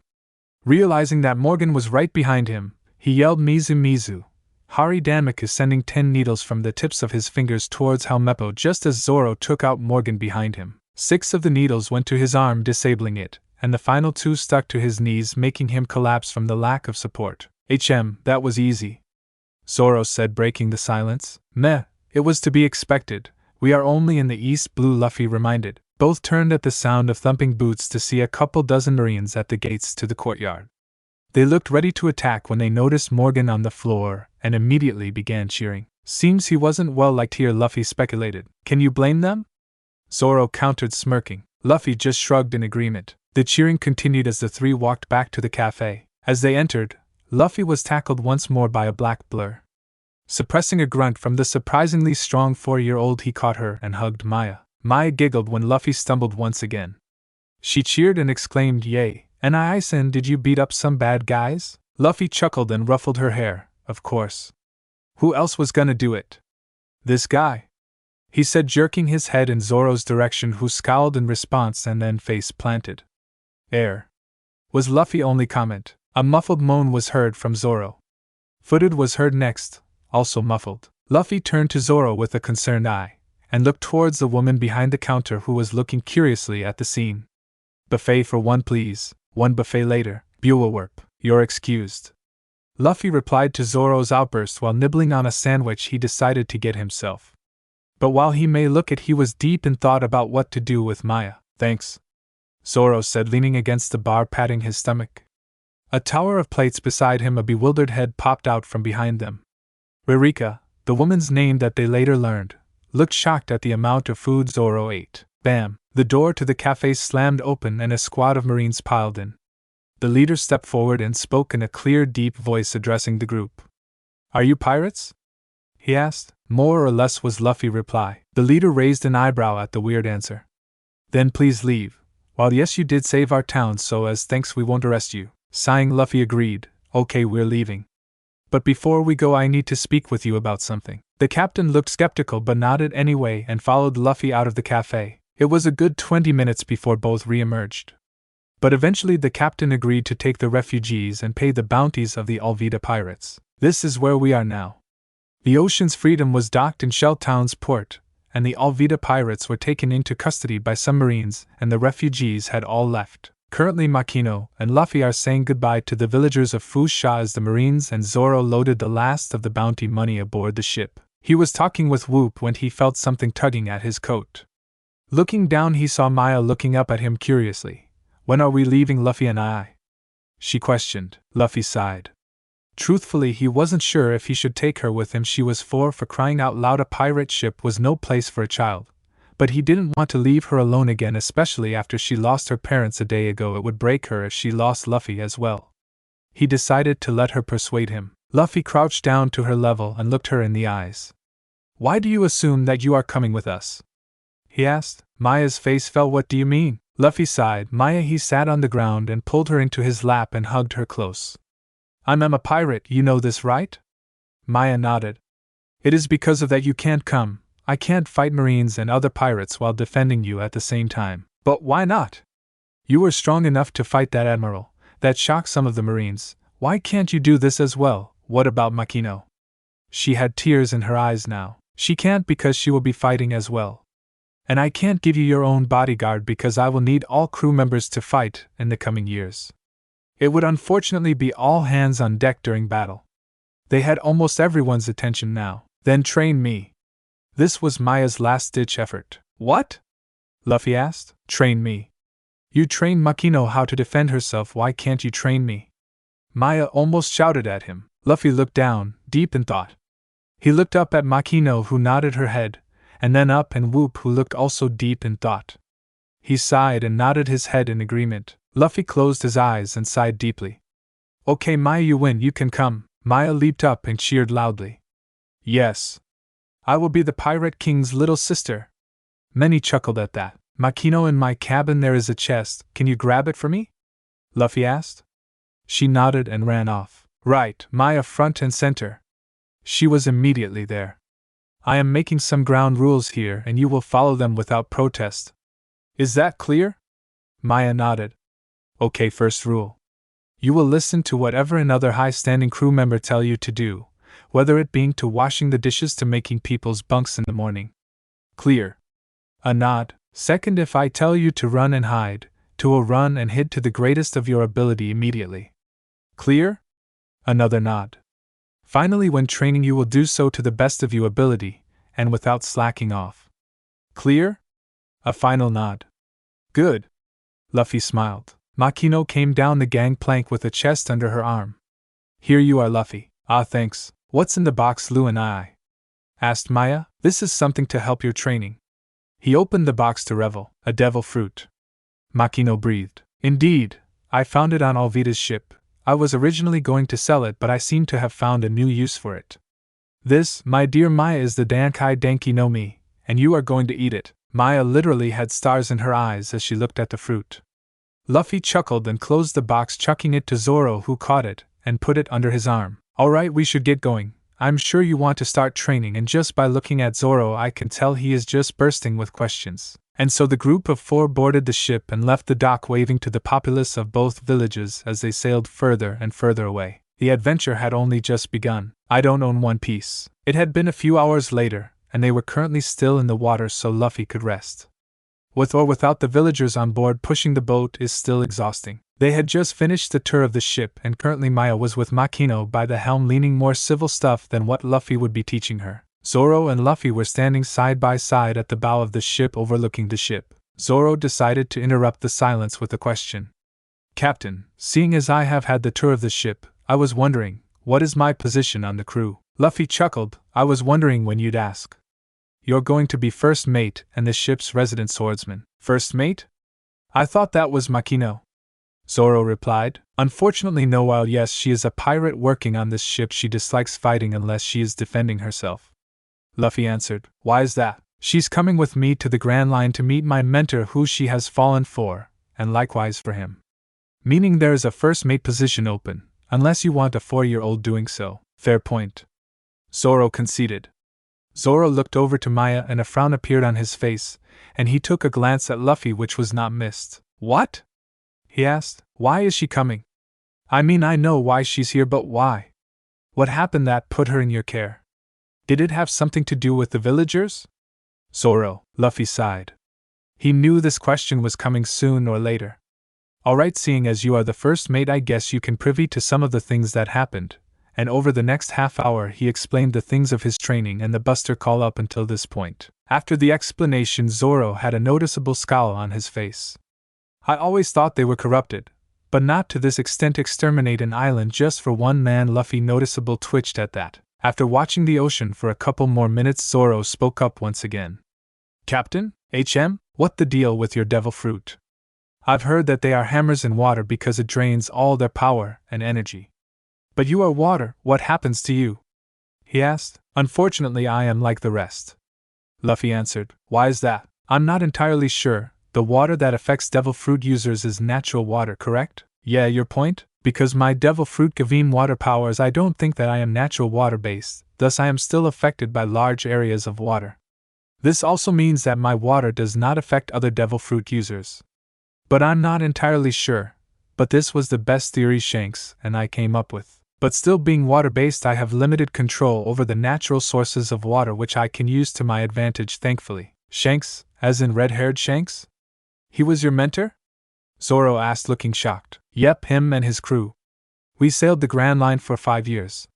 Best 5 years of my life yet." "Then why are you going back?" "Because I want to start my own journey, from scratch. Most people would kill for a head start, but not me. I'm gonna become Pirate King all the way from the bottom," Luffy concluded. Zoro nodded, accepting the answer. Hours later, in other pointless conversations, Luffy felt his power return and decided it was time to start moving again. "Come on, if we get going now, we'll be there by tomorrow afternoon." It was around midnight, and a Luffy clone was sailing the ship as the others rested. All was quiet on the ship apart from the soft sound of waves against the hull and the breeze in the sails. That was until a piercing cry engulfed the ship, alerting everybody on board and throwing Luffy out of his bed when he recognized the person that it came from. Practically falling down every step in a sleepy daze, Luffy arrived at the women's quarters and entered only to be blindsided by once again a black blur, which this time actually knocked him off his feet and out of the door. Instinctively, he wrapped his arms around the hysterical girl and held her close to his chest, rubbing her head as she sobbed into his chest. Looking up, he spotted Makino by the door. She mouthed nightmare. Luffy nodded and looked back down at Maya and picked her up. He walked past Makino and into the room and sat down on the hammock. He started to gently rock Maya back and forth in an attempt to calm her, but it was for naught. Suddenly an idea came to mind and he decided to try it. He started to hum a melody and sung, "Hush now, sister, don't you cry. Brother is here, so hold your tears. There's no need to be racked with sobs, because brother is here to comfort you. Hush now, sister, don't be afraid. Brother is here to protect you life. There's no need to be shaken with fear, because brother will never leave your side. Hush now, sister, don't be sad. Brother is here, so don't be somber. There's no need to be so gloomy, because brother is here to cheer you up. Hush now, sister, don't feel alone. Brother is here right by your side. There's no need to feel unloved, because brother loves you with all his heart." Luffy breathed a sigh of relief when he finished the lullaby. Maya had stopped crying and was only hiccuping every now and then. Looking up from Maya, he saw Makino with a soft smile on her face and tears in her eyes from the melody Luffy sung, and even Zoro was there with what looked like a smile, leaning against the door frame. "You alright now?" Luffy asked, directing his attention to the girl in his arms. He received a nod as his answer. He turned to put Maya down in the hammock, but she wouldn't let go of him. "Do you want to come sleep with me?" Another nod. "All right." Hooking his arm under her, he let her rest her head on his shoulder. "Go back to sleep. I'll see you in the morning." Luffy told the other two, who nodded and went back to their lodgings. Luffy continued up the stairs and entered his room. It was a modest room for a captain. On entry to the room, the first thing you see is a large table in the center able to accommodate 4 chairs on each length, and 2 on each width, allowing 12 to sit. To the right of the doorway was a coat stand with both Luffy's coat and hat upon it. Further right was a liquor cabinet already housing various bottles of alcohol from sake and whiskey to rum. Against the right wall there are 2 bookcases which were already containing various books. To the left of the door was a cork board. This was reserved for when his crew got bounties and he could display them better. In the left corner was a desk which fit in the corner, and a rounded center giving it a curve towards the corner. There were already papers and maps strewn across it. In the top left corner was his bathroom with a toilet and basin to wash with. In the right corner was a single bed which was messed up, evidence of Luffy's quick exit. A table sat beside it with his swords resting against it. On the center wall at the back was a large window overlooking sea. Luffy walked over to the bed with Maya still in his arms and sat down on the bed and rested his back against the wall and gently stroked Maya's hair. "Did you really mean it?" came a quiet voice. "HM?" Luffy looked down at Maya. "Did you mean what you said in your song?" Maya looked up at Luffy with hopeful eyes. Luffy smiled softly and leaned down to the top of her head. "Every word." Maya's eyes brightened and she snuggled into Luffy's chest some more. "I love you to Lu and I," she said softly before her breathing evened out and she fell asleep. Luffy smiled and lay down with Maya still on his chest and covered them both. A few minutes later he fell asleep with a smile on his face. It was mid-afternoon, and they sailing again after a short lunch. Makino was up in the crow's nest with Maya again, and Zoro was beside Luffy at the helm napping. Luffy was thinking about the crew members he needed. He needed a navigator, that was for sure. He may be able to navigate the East Blue and know which direction to go in and how long it would take. But he needed someone who was better than him, someone able to predict future weather and the sea currents to get to places faster. He sighed. He just realized that finding crew members who are good in their positions and strong as well was going to be tricky. Oh boy. Currently he was silently watching the horizon for the upcoming Orange Town. Hopefully he can get some supplies there. They were running out of a few things and Maya needed a new set of clothes badly. Seriously, they stank and were dirty. Moving on. "Land ahoy!" came a childish shout from the crow's nest. Luffy blinked and looked up to see Maya giggling with a spyglass in her hand and pointing towards the island that was slowly coming into view before the ship. "Thanks, madam, look out," he called back, smiling. He heard her giggle as she disappeared once more. He nudged Zoro with his foot as he set his eyes on the growing island, who grunted and opened an eye. "Wake up, we're almost there," Luffy said. Zoro grunted again and stood up, looking towards the island. "Where are we going?" Zoro asked. "Orange Town. I heard rumors Buggy was camping out there, and we need new clothes, especially Maya," Luffy replied. "Oyuyi!" 3 voices yelled off to the side. Luffy and Zoro looked over and saw 3 people floating in the water. "Castaways or abandoners?" Luffy questioned. Zoro shrugged. "Help us!" the 3 cried again. Luffy sighed. Walking down to the side of the ship, he grabbed rope along the way and chucked it to them. Zoro came to stand beside him. "Grab on!" The 3 grabbed the rope and Luffy hauled them aboard. They grinned sickeningly and jumped up and pointed their swords at Luffy and Zoro. "This ship is now under the command of the Buggy Pirates," the middle one shouted. Swish! The 3 swords were cut in half, the other piece clanged to the floor. Luffy looked on in amusement as Zoro clicked Wado back into place. "You were saying?" Zoro said calmly. The 3 looked at each other and back at Luffy and Zoro before yelling, "We surrender," while dropping their hilts and throwing their hands in the air, and Luffy face-palmed. Sighing once again, he knocked them out with a quick burst of Haki, and tied them up with the rope he brought them aboard with. Luffy and Zoro walked back to the helm and a clone of Luffy dragged the 3 to the brig. Moving on, Luffy, Maya and Zoro walked off the small boat they used to get to the dock. Makino stayed behind to guard the ship. Luffy looked around at the town. It was abandoned. Houses and streets were empty, market stalls had nothing to sell.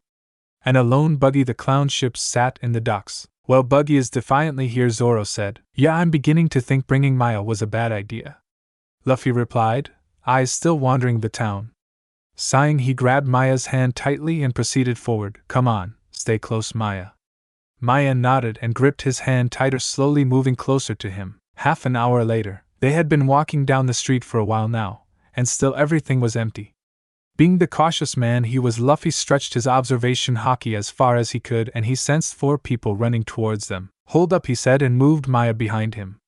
He rested a hand on his swords and prepared to take them out of their sheaths. What is it? Zoro asked, also moving a hand towards his weapons when he saw Luffy's movement. 4 people are running towards us, Luffy answered. How can you tell? Haki, Luffy said, and received a confused look in response. Rolling his eyes, I'll explain later. He got a nod that time. Seconds later, an orange-haired girl came running round a corner and smashed into Luffy, sending her on rear and Luffy not moving an inch. More seconds later, and 3 clowns came crashing round the corner. Luffy would have laughed if they hadn't been holding swords, but he swore he heard a small giggle from behind him. The girl in front of stood up abruptly. Recognition flashed in both their eyes, but hers held a bit of deviance within them. Hey boss, you made it. Can you deal with these jokers? And with that she ran off somewhere. Luffy raised an eyebrow and looked at the jokers. It seems we have been played, Zoro, Luffy said. Zoro nodded his agreement. Do you want to or shall I? Luffy questioned. Zoro shrugged. Be my guest. He felt a pressure wash over him, and the 3 pirates fell over unconscious. Luffy grabbed Maya when he felt he stumble against his back because of the use of his conqueror's Haki. He turned and picked her up, resting her head on his shoulder again. Looney, I feel sleepy. Maya's quiet voice spoke up. I know if you want you can sleep. I got you, Luffy replied. Maya snuggled into his shoulder and fell asleep almost instantly after he said. Luffy smiled softly at her and turned to Zoro and nodded his head in the direction to walk in. They started off until Luffy abruptly stopped. He looked toward the roof of a building beside them. The orange-haired girl was staring at them from the roof. That was quick. You must be strong, she exclaimed. Where are you going with this? Luffy answered, an eyebrow raised. The girl jumped onto the ground and walked towards them. My name is Nami, and as thanks I'll give you lunch, she exclaimed and walked onwards down the street. Zoro looked at Luffy questionable, who shrugged and followed the woman. Zoro walked after him. Minutes later, the 3 walked into the house with one being carried and closed the door. Luffy spotted a couch up against the wall and set Maya down against it. He took off his coat, folding it, and put it under her head to use as a pillow. This your house? He heard Zoro ask. No, merely borrowing from it, was Nami's reply. So you're stealing? Luffy interjected. No, I'm borrowing. I only steal from pirates, she shot back. Luffy caught a glance from Zoro. Anyway, you said you were going to feed us? Luffy said, trying to change the subject. Ah, yes, Nami yelled, jumping up. Zoro sat down at the table and Luffy wandered round the bottom floor of the house. He found a fridge and looked in it. Buzz, he yelled. Zoro perked up at that. Oh, is there sake? He shouted out to Luffy. Yup, was the response back. A minute later, Luffy came in with bottles of alcohol held between his arms, and he dumped them all on the table. Here we are, let's see, some sake for Zoro and some whiskey for me because they didn't have any rum, Luffy said, splitting the pile between him and his first mate. Cheers, Captain, Zoro said, clicking bottles with Luffy. They both took large swigs of their drink just as Nami came back in with a large plate of sandwiches. They all began eating and Luffy took a smaller plate and put some sandwiches on it and walked over to where Maya was sleeping. He shook her lightly, causing her to stir. Here, have something to eat. She nodded sleepily and took to plate, eating the sandwiches on it slowly. Luffy rubbed her head and went to sit back down at the table, grabbing another bottle of whiskey to drink from. So tell me what a girl is doing here in a town occupied by Buggy the Clown? Luffy asked, looking at Nami from under the brim of his hat. If you must know, I'm stealing a map of the Grand Line, Nami answered. Why, pray tell, are you going to the Grand Line? I've heard that the bigger pirates go there. Bigger the name, the more treasure they have. Luffy raised an eyebrow. Really? Then please tell me how you navigate the Grand Line. He leaned forward, placing his elbows on the table, linking his fingers together, and placing his head upon them. Isn't it with just a compass? She answered naively. Luffy burst out laughing, almost falling out of his chair. What? Nami asked angrily. Trying to regain his breathing, he answered, You think you can navigate the Grand Line with a compass? He began laughing again. Calming down, he looked at Nami, who was looking at him with fury in her eyes. What's so funny? Tell me, girl, what do you know about the Grand Line? Luffy asked her, serious once again. Isn't it like any other sea? She said questioningly. No, truthfully you wouldn't survive a day out in that sea. Its weather patterns change in the blink of an eye, the magnetic field defies logic.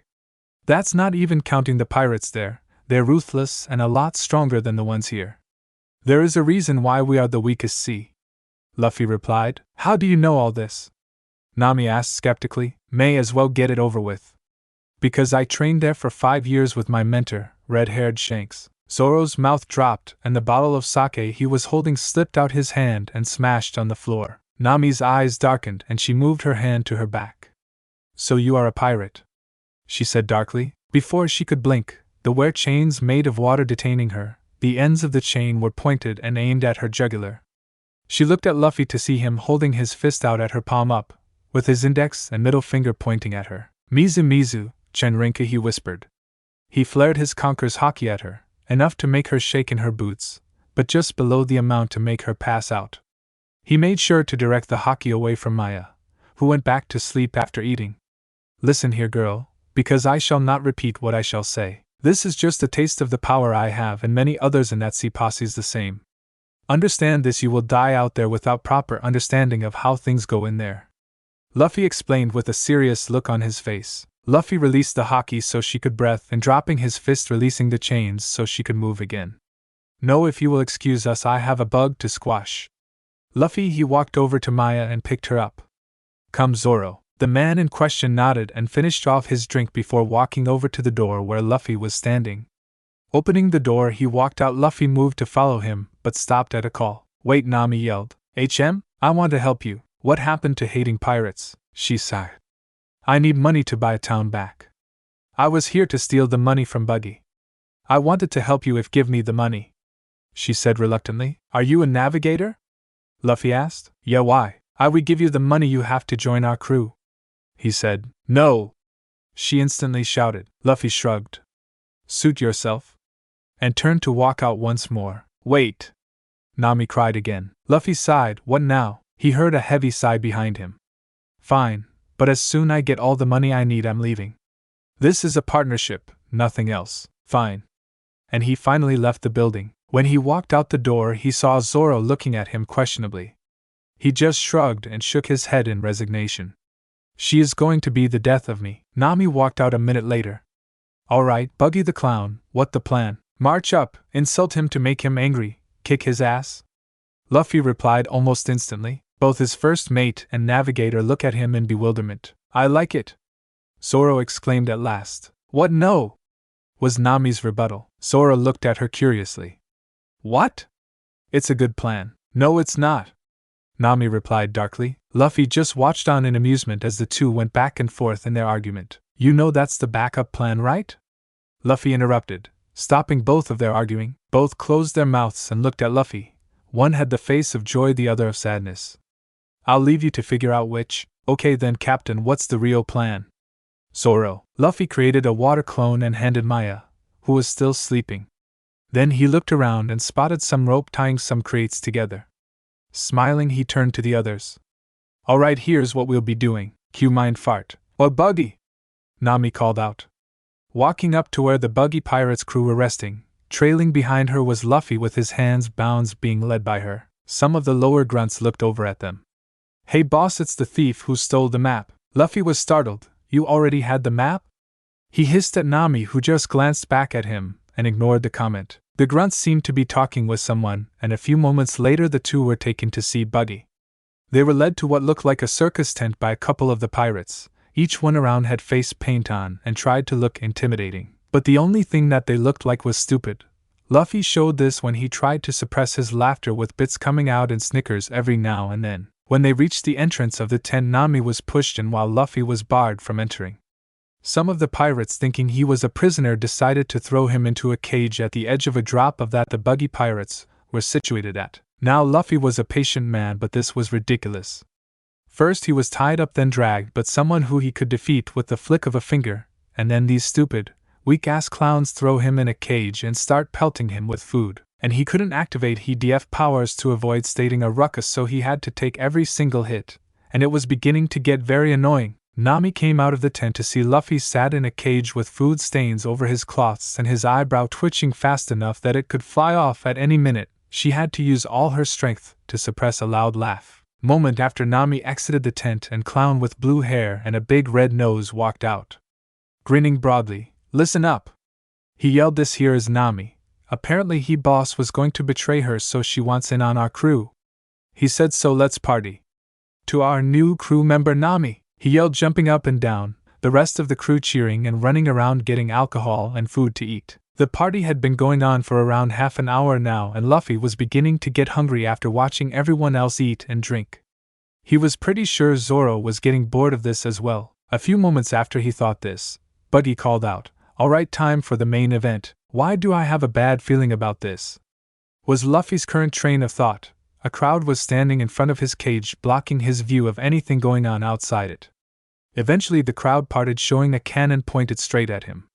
"Ah, that's why. Alright, load the buggy ball," Buggy yelled. Some grunts loaded a red cannon ball into the cannon. "Okay, Nami, as a sign of good faith of joining our crew, I'll allow you to light the cannon to kill your former boss," he said, holding a box of matches out to her. Nami took the matches and lit one, holding it over the fuse. She looked uncertainly towards Luffy. Luffy caught the look and stared at her in the eyes. He nodded and mouthed, "Trust me." Nami was still uncertain but lit the fuse anyway.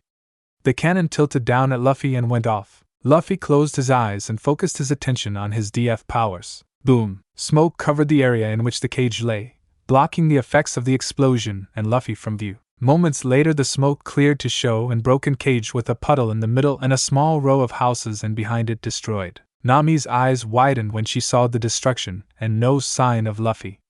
"What you looking at?" was heard above them. They all turned to the center tent, and there was Luffy, sitting atop it eating a leg of chicken. He cleaned off the bone and threw it at a clown, hitting him straight on the forehead and knocking him out. Didn't think I threw it that hard," Luffy pondered out loud. Everyone else blinked at the man now sleeping on the ground face down on the concrete. They all turned to look back at Luffy, but it turned out he wasn't there anymore. "What is it with you people and looking in random directions?" a voice came from the middle of them. They yelled and jumped back away from him. "Stop doing that!" they yelled. They blinked, it was empty again. Nice stone work that is," a voice announced from beside Buggy. And once again there was Luffy, casually leaning on Buggy's shoulder. "That's it!" Buggy yelled, throwing Luffy off his shoulder. "Get him!" he shouted. The pirates took heed of their captain's orders and drew blade and charged their opponent. Luffy rolled his eyes and let a small amount of Haki, knocking out all the pirates and making the others stumble. Once everyone has fallen unconscious, the only ones standing included Luffy, Nami, Buggy, and man standing on a unicycle, and another man with what looked like ears and a mane of hair shaking a lion that was also unconscious. "Right now the idiots are out of the way, shall we begin?" Luffy said. Ugh, Buggy groaned, holding his head. Coming to his senses, he looked at Luffy and his crew, who lay unconscious on the ground, and grew enraged.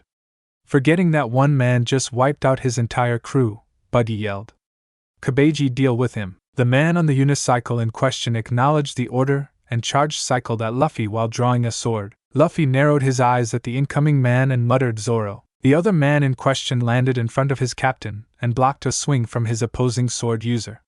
"You are using a sword.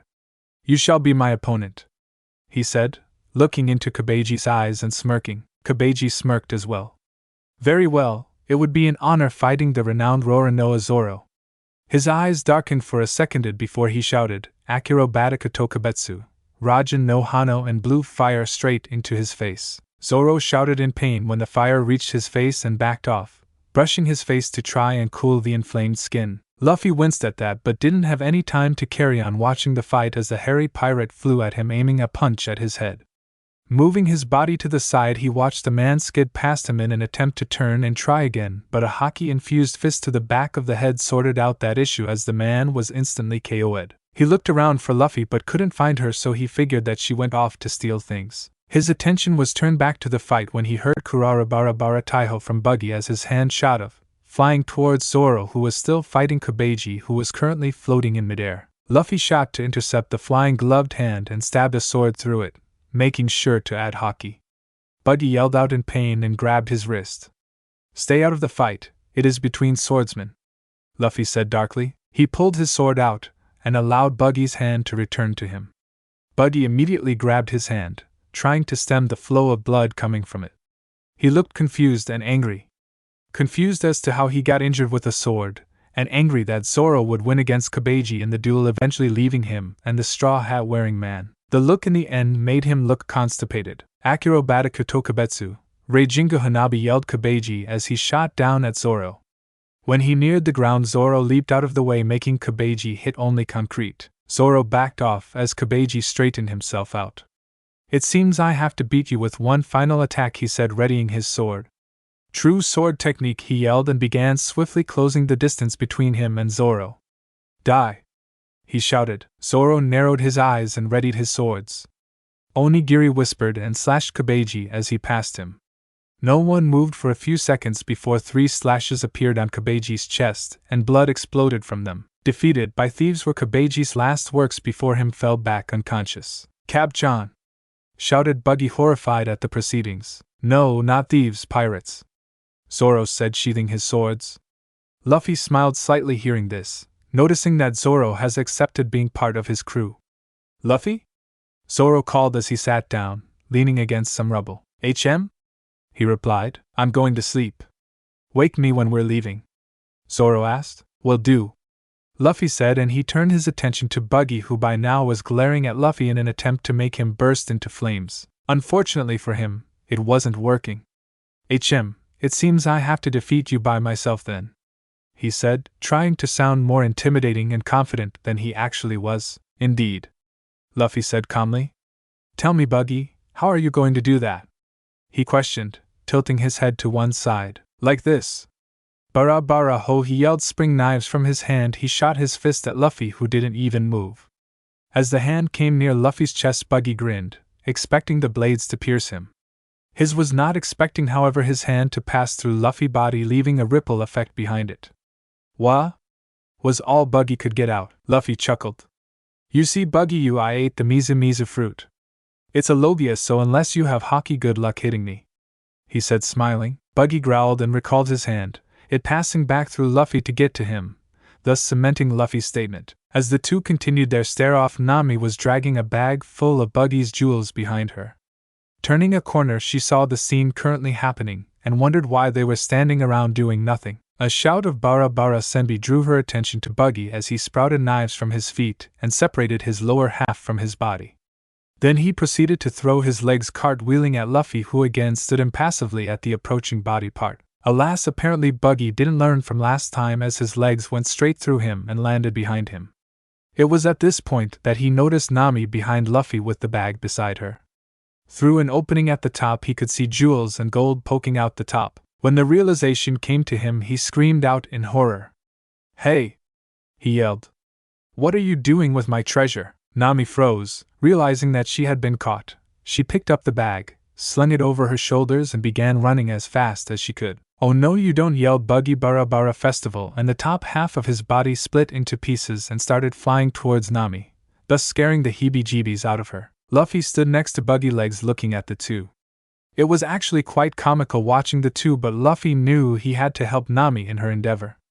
As he pondered what to do, he eyed the pair of legs beside him. Suddenly he got an idea. Arguable, a very dirty idea, but hey, he was a pirate. Moving behind the legs, he channeled Haki to his right leg and swung directly into Buggy's personal jewels, giving Buggy a Haki-powered nutcracker. Shiver! The Buggy ahead of him suddenly froze. The expression on his face was the epitome pain that no man wants to feel. All was quiet before an ear-piercing girl-like squeal erupted from Buggy, making bats wake up and dogs to howl at the sky. Slowly, one by one, the pieces of Buggy's body fell to the ground, his head being the last. Nami looked behind, wondering what the scream was about, only to see Buggy on the ground unconscious with his face contorted in pain. Looking around curious as to why Buggy was like this, When she spotted Luffy dragging over the other half of his body which was curled tightly in a ball and looked like it wasn't moving for a while, she put the pieces together and almost felt sorry for Buggy almost. Why did you do that? Isn't there like a sacred rule between men to never do that to another? Nami asked. Luffy just shrugged. "Nah, I'm a pirate, remember? We're above rules like that," Luffy said, not caring he most likely just crushed Buggy's balls out of existence. "Right, how could I forget?" Nami muttered. As Luffy started tying Buggy's body parts together, a small ball of water formed itself above Zoro and fell on him, causing him to wake up yelling and spluttering. Looking down at his drenched clothes, Zoro figured out that Luffy was the culprit and started yelling, "What the hell, Luffy?" he shouted. Luffy shrugged again. "You said to wake you up, not how to," he said calmly. "Besides, I need you help with something." Grumbling, Zoro got up and walked over to Luffy. When he got close, he caught something aimed at his head. At closer inspection, he realized it was the body parts of Buggy, looking up at Luffy with a raised eyebrow. Luffy grinned. "Come on, Zoro, we're going to play a game. It called Buggy shooting," he said, spreading his legs and lifting his two hands up. Zoro smirked slightly as he got the idea that Luffy was trying to put across. "Pull!" Luffy yelled. Zoro threw the package in the air. "Mizu Mizu, Taiho!" Luffy yelled, aiming at the projectile. This time throwing both his fists forward instead of just one for bullet, thus a much larger and stronger ball of water flew towards Buggy. In the end, Buggy flew off the island to lands unknown. "Come on, let's get going," Luffy said, turning and walking towards the docks. Zoro offered to take some of the loot from Nami, and she agreed, splitting the treasure in two. On the way back, picking up Maya, who was now awake due to the commotion going on, and soon the group was sailing for the next island. Fire and chaos reigned supreme in the battlefield as shouts, screams, and cries echoed in the atmosphere. The sharp sound of clashing swords and gunfire penetrated the air. A younger Luffy knelt on the ground next to the body of a young girl who appeared the age of 6 or 7. His head shot up quickly and he grabbed the body of the girl and leaped away just in time for a large ball of magma to land where he previously was. Luffy placed the girl on the ground and unsheathed a sword he had tied to his back and pointed in the direction the lava came from. "I won't let you hurt her," he yelled defiantly to the growing shadow of a man caught in the flames. A dark chuckle rumbled from said shadow, seemingly making it darker. "You are welcome to try, boy." A voice rung out as the man stepped out, formed the fire to reveal. With a sharp intake of breath, Luffy shot up in bed. He blinked the sleep out of his eyes and wiped his forehead of some sweat. His breathing slowed as he began to control it. He looked down and closed his eyes. That damn dream again, he thought. It had been haunting him for 6 years, ever since he lost his way towards the end of his training trip with Shanks. He is just glad that he was rescued, but it still scarred him to this day. Opening his eyes, he looked out the window in his cabin and saw it was still dark, but the light on the horizon signified that it was close to dawn. He sighed and climbed out of bed, wearing a simple red t-shirt and gray shorts. He opened his door and walked into the crisp morning air. He shivered slightly as the cold got to him and bounced on his heels to try and warm his body. He walked up to the helm and dismissed the clone on the watch. He walked up to the railing and watched the sun begin to rise. Sighing once more, he turned away and sat in the lotus position and began to meditate to clear his mind from the dream earlier. Few hours later, Makino walked up from the lower levels, leaving Nami to wake up Maya, which was unusual as Luffy was normally the one to do so. She wandered up to the helm stretching and spotted the reason Luffy hadn't woken Maya. It appeared that he was still meditating and was completely oblivious to the world around him. She walked up to him and knelt down. She placed her hand on his shoulder and gently shook him. Luffy slowly opened his eyes when he felt himself being rocked. When his sight was returned to him, he saw Makino smiling at him. He stood and stretched, releasing the stiffness in his muscles. "What time is it?" he asked. "Just after 8, Makino replied. Been meditating for a few hours then," Luffy stated. "How long have you been up?" she questioned, surprised. "Since dawn," he said. "Bad dreams again?" she asked. "More like memories, but yes, dreams," Luffy said quietly. Makino let a sad frown cross her face. Luffy had told her what happened to him 6 years ago, and she thought the culprits were the good guys, but she understood why he was still suffering after all these years. So she stepped forward and embraced him, letting him know that everything was fine now. Luffy, who was a bit startled by the sudden action, stood there for a moment before wrapping his arms around her to returning the gesture of affection. After a little time they separated, both now sporting small smiles. "Thanks," Luffy said, "I needed that." "No problem," Makino said, smiling warmly. After talking for a little while longer, Luffy went to get dressed and Makino went down a level to prepare breakfast for a while. When he eventually made it down, all the others were already eating the breakfast that Makino had prepared. As he sat down at the head of the table, Maya immediately jumped up and hugged him. "Good morning, Anai-chan," she yelled happily. "Hey there, Maya, sorry I didn't get you up this morning to lost track of time while meditating. It happens a lot," Luffy said while stroking the girl's head. "Meditating?" Zoro questioned. "I sometimes do it when certain memories pop up. Shanks told me that it should calm my emotions and help the memories drift back into whatever drawer I've locked them in." The people around the table looked perplexed at the way he described it but thought nothing of it. "What were you remembering?" Nami asked innocently. Luffy paused in the middle of serving himself for a moment before continuing. "Nothing you should concern yourself with," he said, not even bothering to look up from the meal he was now eating. After a few seconds of silence, the small crew let go of the issue and went back to eating the food that Makino had prepared. Hours later, it was now closer to midday and they had finally reached land. They were taking a smaller rowing boat ashore after hiding the ship and leaving a clone or two to guard it. All was quiet before Maya asked, "Where are we going?" she said, looking to where Luffy was sitting. "We are going to Gecko Islands, where a small village called Syrup is. We are here just to get supplies," Nami answered for Luffy. "Okay," she replied, smiling brightly. A thud and a jolt of the small craft alerted the group that they had finally reached the shore of the island. As they climbed out, they took in their surroundings. Before them were the steep sides of some cliffs and a steady slope up the middle of them. As they walked towards the slope to gain access to the island, Zoro suddenly stopped and put his hand on his sword. "We are not alone," he murmured quietly. "I know," Luffy said quietly, still walking. "3 brats and a teen have been watching us ever since we came into view of the shore." He continued a little louder. A shout came from the cliff to their left. They found us." 3 voices yelled, and the 3 brats, as Luffy mentioned, came into view and scurried out of sight moments later. The one teenager was standing on the right side of the slope. He was wearing brown overalls with a white sash with a brown satchel. He had black curly hair which he kept under an olive-green plaid bandana. He was currently aiming a slingshot at them, already aimed and pulled back. "I am the great Captain Usop. My memory of 1,000,000 men protect this island. Leave now and you shall be shared from this wrath," yelled the newly named Usop. He stood at his full height and tried to look intimidating, but with his legs shaking it wasn't getting the required effect. "Is he serious?" Nami asked, irritation seeping into her tone. "I hope not," Zoro replied lowly. "And how are we supposed to believe you when my captain here specifically called out how many of you there were?" Makino stated factually, her hands on her hips. Usop, if it were possible, seemed to start shaking more but didn't reply. "Will you put your life on the line?" Luffy asked in a stern voice, his hat overshadowing his eyes. "Huh!" was the only reply he got from Usop. "That weapon in your hand isn't a tool for threats, it's a tool for action.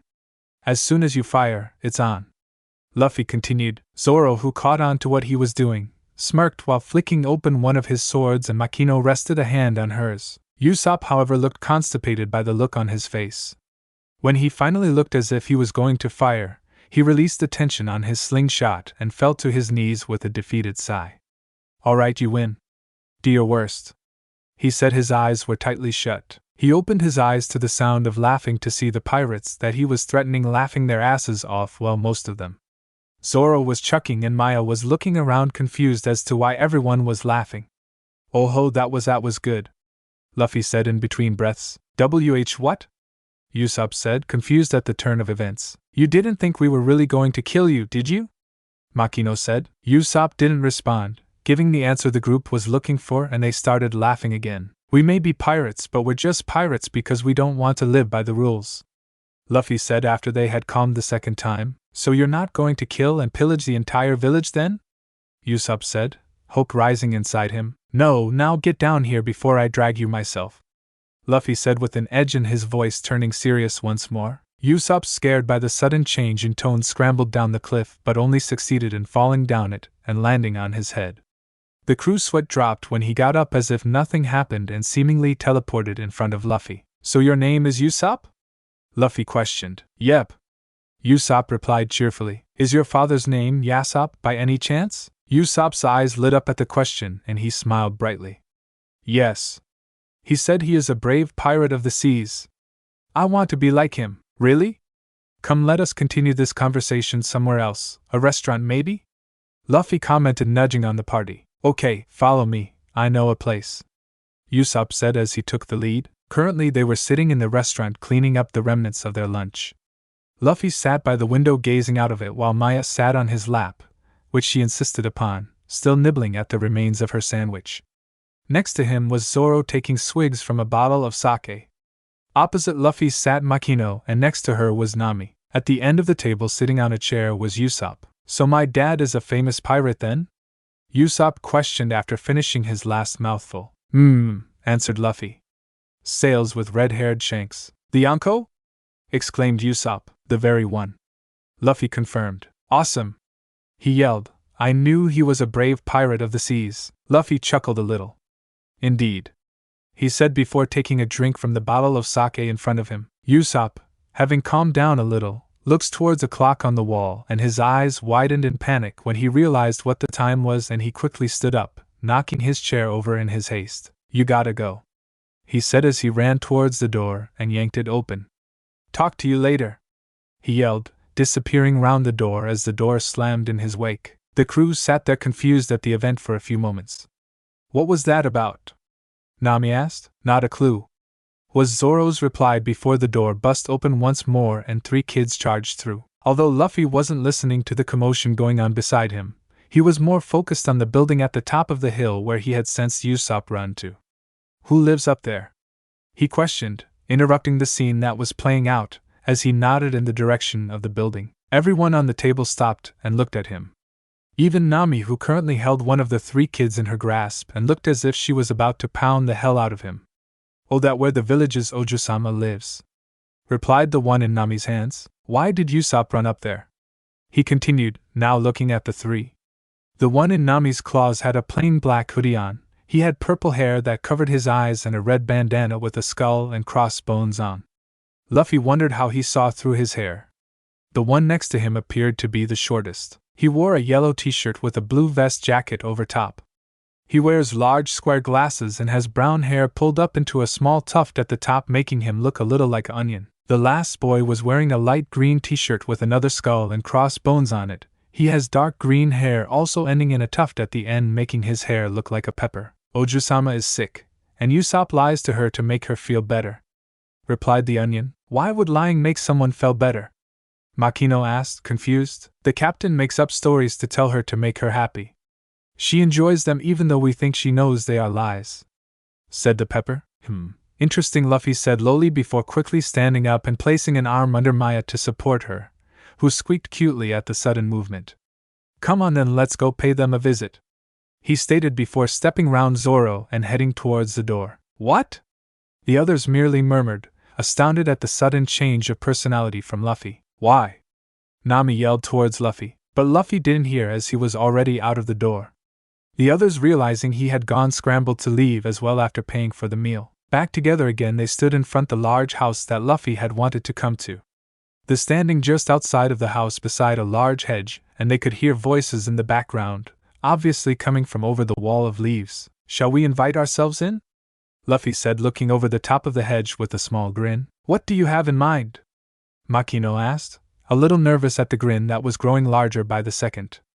Luffy didn't respond and just grabbed the group together and launched them over the wall with a quick mizu, Jetastoima. Turns out it wasn't the best idea as they all landed on the opposite side in a heap after Luffy messed up the landing. Excuse me, are you alright? Came a soft voice from in front of them. After they had untangled themselves, they looked up to see who had asked the question. Whom they saw was a young, pale, and fragile blood woman who was leaning out of the window looking curiously down at them. Usop was sitting in the tree looking at them weirdly. Luffy cleared his throat and took off his hat before initiating an exaggerated bow. Captain Monkey D. Luffy, he said as he stood back up again and placed his hat on his head. My crew, Maya, Makino, Zoro, and Nami, he introduced, indicating at the person respectively. The girl smiled brightly at the introduction. Ah, so you are the pirates that Usop said came to join you, she said, pointing to a now rather nervous-looking Usop now that as the group all started glaring at him. Yes, well they heard the awesome tales of the great Captain Usop and couldn't help but be amazed at his prowess. He stuttered, and couldn't help but shiver as the glares from the group increased, and Maya, who was tugging on Luffy's coat sleeve with a confused expression. Luffy redirected his gaze from the shivering Usop in the tree to Maya after the second tug. What's up? He questioned. What does prowess mean? She asked curiously. It means skill in a particular area or bravery in battle, but I think he means both in this context. Luffy replied after think for a while. Maya just nodded at Luffy as he turned his attention back on Usop, who was by now shivering as if it were -50 out, and tugged on his sleeve again. What does context mean? She asked again. Luffy face-palmed for saying complicated words to a 4-year-old. The situation that formed the setting for an event, or idea, and in which it can be fully understood. He explained once more. Maya nodded, finally understanding the long words. Other than the fact that Usop here is most likely the worst liar in history, we came to see where he had dashed off to, only to find him talking to the lovely lady of the island. Luffy commented. She giggled slightly. Why, thank you. My name is Kaya, she said. What the hell is going on over here? A voice quite loudly broke in, as a lanky black-haired man wearing glasses and a smart suit walked around the house. Well, we were having a conversation before you arrived, Makino said sarcastically. The man shifted ever so slightly at the remark before recomposing himself. Indeed, he said. Clahador this I. Kaya tried to explain before she was interrupted. No need to explain, Oja-sama. I shall deal with them before the hour is out, while looking at a golden pocket watch. Well, if you don't mind, Mr. Butler, Luffy said, stressing out the butler part. But Kaya Oja-sama is holder of this house. We are free to be here until she says otherwise, he finished. Clahador ignored Luffy as he turned to Usop, who by now had stopped shivering, in the tree. Usop, I've heard of your ways from the villagers. I expected nothing less from the son of a filthy pirate. What is it they call you? Usop the liar? He remarked. Usop bristled at the comments, and leaped from the tree and next to Luffy, glaring heatedly at the butler in front of him. I do believe it was your worthless father's fault, he continued. What was that? Usop yelled, getting angrier by the second. Calidor, that enough, Kaya instructed, but he paid no mind and continued. I mean all he was a worthless pirate who knocked some whore on the island and left again, he said, an arrogant smirk plastered on his face. That seemed to be the breaking point for Usop as he suddenly dashed forward and grabbed his collar, and raised his fist to punch him. As he thrust forward, his arms suddenly jerked backwards. Turning, he saw Luffy holding his arm tightly and giving him a stern eye. He shook his head slightly, and Usop seemed to get the message. Although reluctantly, he let go of the butler's collar and stepped back. Going straight to violence, just like your father. Worthless pirate, Clahador said. Usop looked as if he was about to rush forward but was stopped by Kaya's voice. That's enough, Usop, she said with tears in her eyes. Yes, it'd be best if you leave, Clahador said sternly, looking pointedly at the group. Usop prepared an outburst, but he felt Luffy's hand on his shoulder and calmed himself. Fine, we'll leave, he said stiffly, before turning towards the window where Kaya was. This is the last time we shall meet. Goodbye, Kaya, he said before practically running out of the estate. Come on, guys, Luffy said calmly before walking after Usop. The others followed silently after him. After a minute or two, the group caught up to Usop on the road. Luffy walked a little faster and fell into step with Usop. He laid a hand on his arm. Are you all right? He asked quietly. Usop's face went through a variety of emotion before stopping on a happy one. Yeah. Why wouldn't I be? Luffy raised an eyebrow. Anyway, considering your position on the island, I was going to offer you a position on my crew, a chance to follow in your father's footsteps, Luffy proposed as they stopped on the side of the road and leant on a fence. Usop looked elated for a second before shaking his head. No, I can't, he said before running off down the road. Luffy looked confused for a second before turning to the others. I going after him, he said before walking off. What are we going to do? Shouted Nami furiously after him. Luffy shrugged. I dunno, talk. You're Nakama now. Oblivious to the now glaring Nami and Zoro. Maya seemed to be distracted with a flying butterfly, so she didn't notice either, but judging by the now shifting makino she had. At the coastline, Luffy found Usop sitting under a tree staring out at the sea and over the horizon. Silently he sat down next to him. Is there a reason you don't want to come? I can see in your eyes that you yearn for the sea. Usop took a deep breath before talking. I do want to come. But I can't. I love this village too much, and I can't let Kai drown in her sadness. He said. Didn't you say that was the last time you were going to see her again? Luffy questioned. I did, but I'll go back again if that damn butler apologizes for what he said. He answered. Well, if you want him to apologize, he's down there. Luffy said, nodding his head in the direction of the beach. When Usop looked, he saw the Klahadore down the cliff with a weird-looking man in a blue trench coat, a blue hat, and red heart-shaped glasses. They both quieted down and pressed themselves against the grass and leaned forward, listening intently. Is everything ready, Django? Asked Klahadore. Yes, Captain Kuro. The crew is ready to strike at first light, replied the newly named Django. Luffy's eyes narrowed. Kuro of 1,000 plans? Isn't he meant to be dead? He thought. He looked towards Usop and saw a confused expression on his face. Looks like he's got a similar idea. Django, you are the captain now, remember? I am a simple butler called Klahadore to Kyoju-sama, the apparent Kuro said. Bullshit. He heard Usop mutter, making him chuckle slightly. Of course, my mistake. Django said. Tell me the plan, to make sure you remember it. Kuro commanded. Okay, first me and the crew shall attack the village causing damage, and then I will proceed to the Kaya's house and hypnotize her to right away, leaving her fortune and house to you. Django recited. Very good. Continue, Kuro prompted. After that I will kill her, but we'll make sure that it looks like an accident. Django finished. Good. Remember to make her sign the will to Klahadore, not Kuro. Kuro instructed. Don't worry, I will. Django said. Good. Now off with you. Django nodded and walked off down the beach while Kuro turned and walked the other way. Luffy and Usop shared a look and silently retreat from the edge of the cliff, making sure not to attract the attention of the still walking Kuro. Well, that was enlightening. Luffy commented. Luffy, this is no time to joke. Kuro is going to attack the town and kill Kaya. What are we going to do? Usop panicked. Whoa, chill. Use your brain, Luffy said to the panicking teenager. Unfortunately, it didn't seem to work, as the next thing he said was, I got to warn the village now, and proceeded to run off. Luffy sighed and shook his head. He decided to talk to the others about it, and spread his observation Haki around, and found them in the same place as he left them and set off to join them. When he arrived, he saw Maya and the 4 boys, whose names he still didn't know, playing, Makino and Nami having a civilized conversation while Zoro napped. Hey, we got some bad news, Luffy announced, nudging Zoro with his foot. As the group turned their attention to him, he started to explain. Klahadore is actually a presumed dead captain called Kuro of 1,000 plans. And this is concerning why?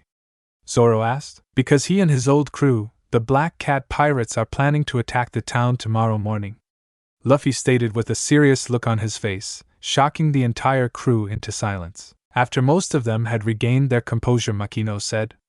What are we going to do? Nothing yet, we'll have to wait for Usop to come back. Luffy said. Wasn't he with you though? Nami inquired. Yeah, but he ran off before I could stop him, Luffy replied, shaking his head. A few hours later, the group was alerted to someone coming by the sound of approaching footsteps. When they turned to look who it was, they were greeted by the sight of an downtrodden Usop walking slowly towards them, gripping his arm which had blood dripping down it. Usop, you alright? Zoro asked. Oh, hey guys, Usop yelled, faking happiness. Captain? Luffy told us about Kuro. We want to help, the 3 vegetables claimed. Usop looked at the kids for a few minutes before breaking in laughter. Ha, I got you good. That was all a joke to get back at that damn butler, he yelled, continuing to laugh.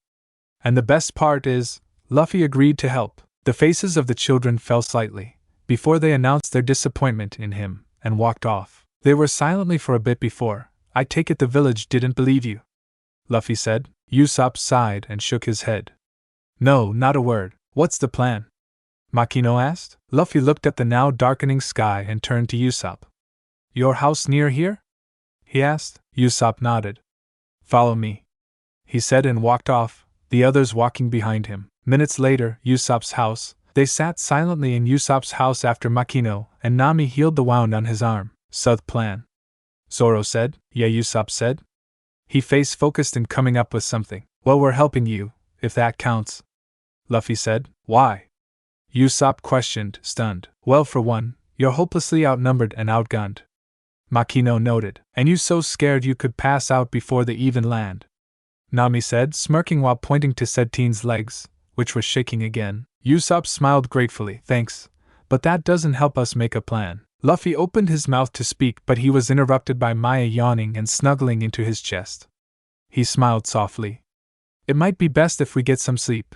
We have to get up early after all," he suggested. The other nodded and made themselves comfortable in assorted positions around the small house. Luffy leant against the wall, cradling Maya against his chest while covering them with his coat. The group went to sleep, pondering about the next day's events. Morning, Luffy and Nami sat on the southern side of the island as the sun rose. Both of them peered out towards the ocean in search of an approaching ship. Early this morning, since they didn't know which side they were coming from, they decided to split.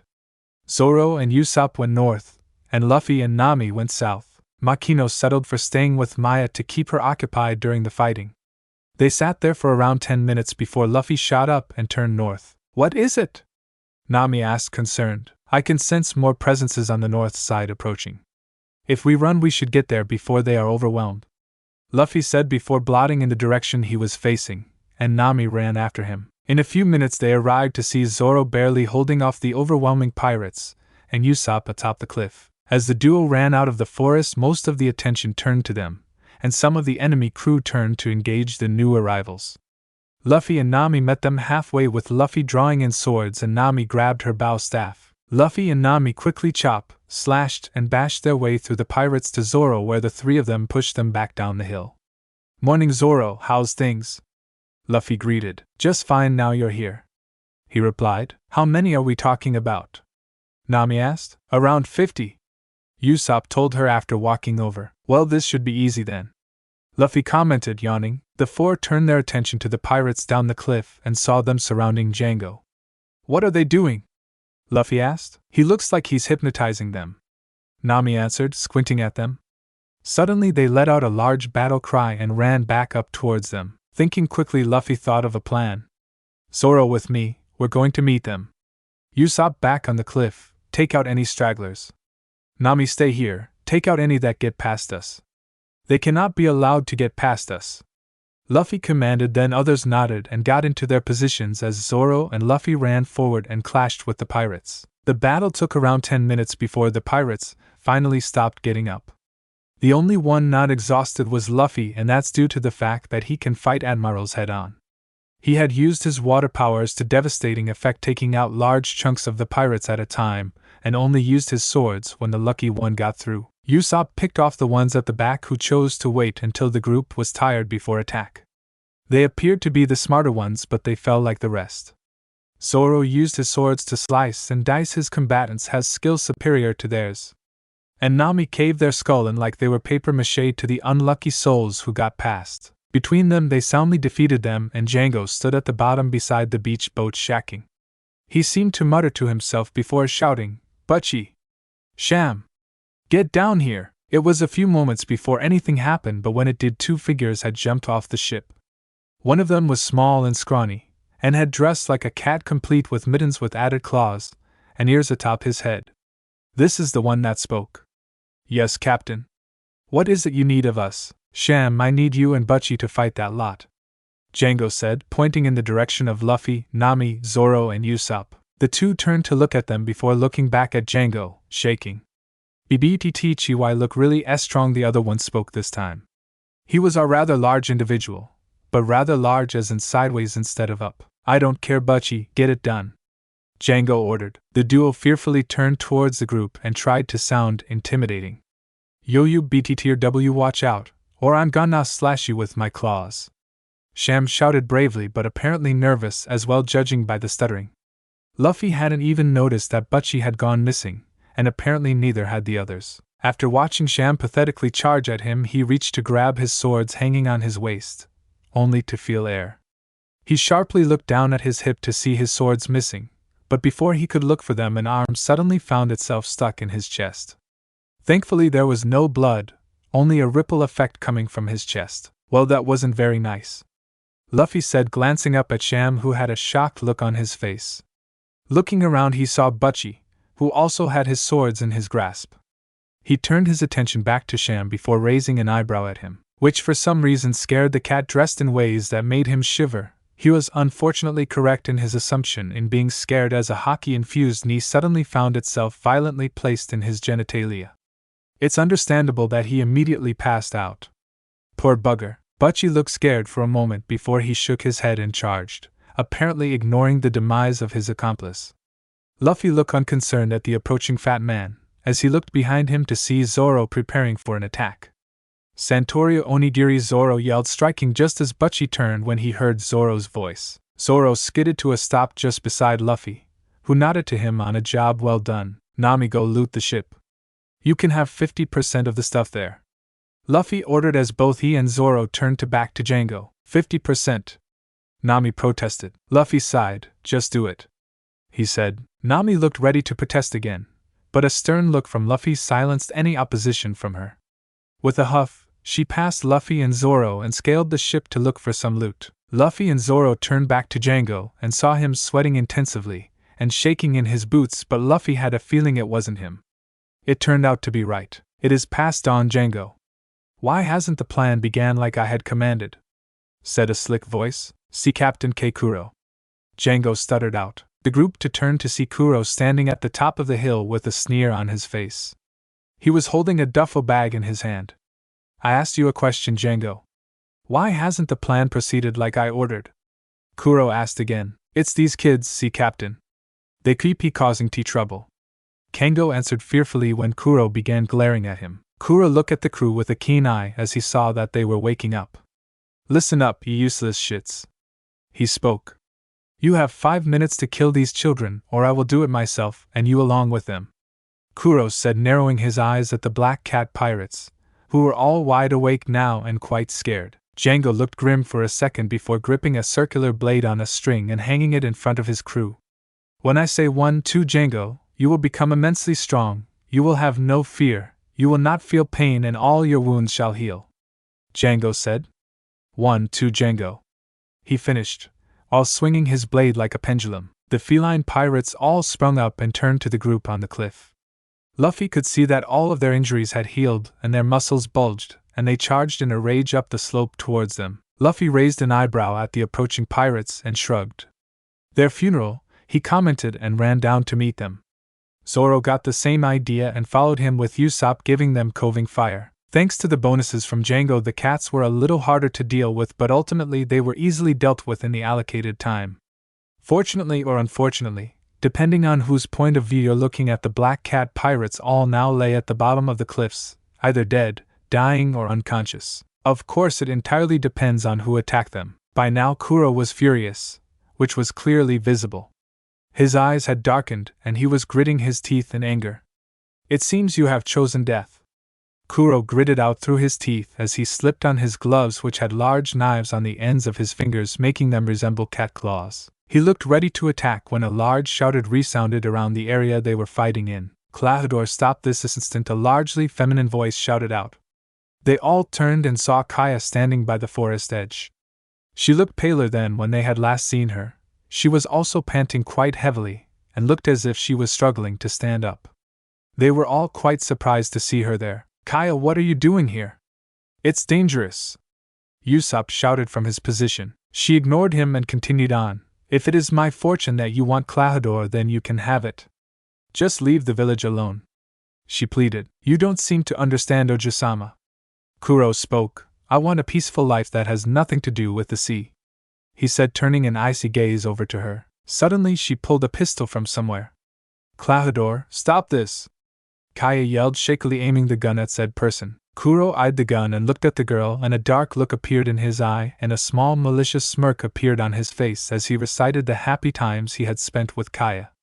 With each one that came up, Luffy could see Kaya's resolve crack and falter slightly. Eventually she couldn't hold on anymore, and the pistol fell from her grasp, and she crashed to her knees as sobs racked her body.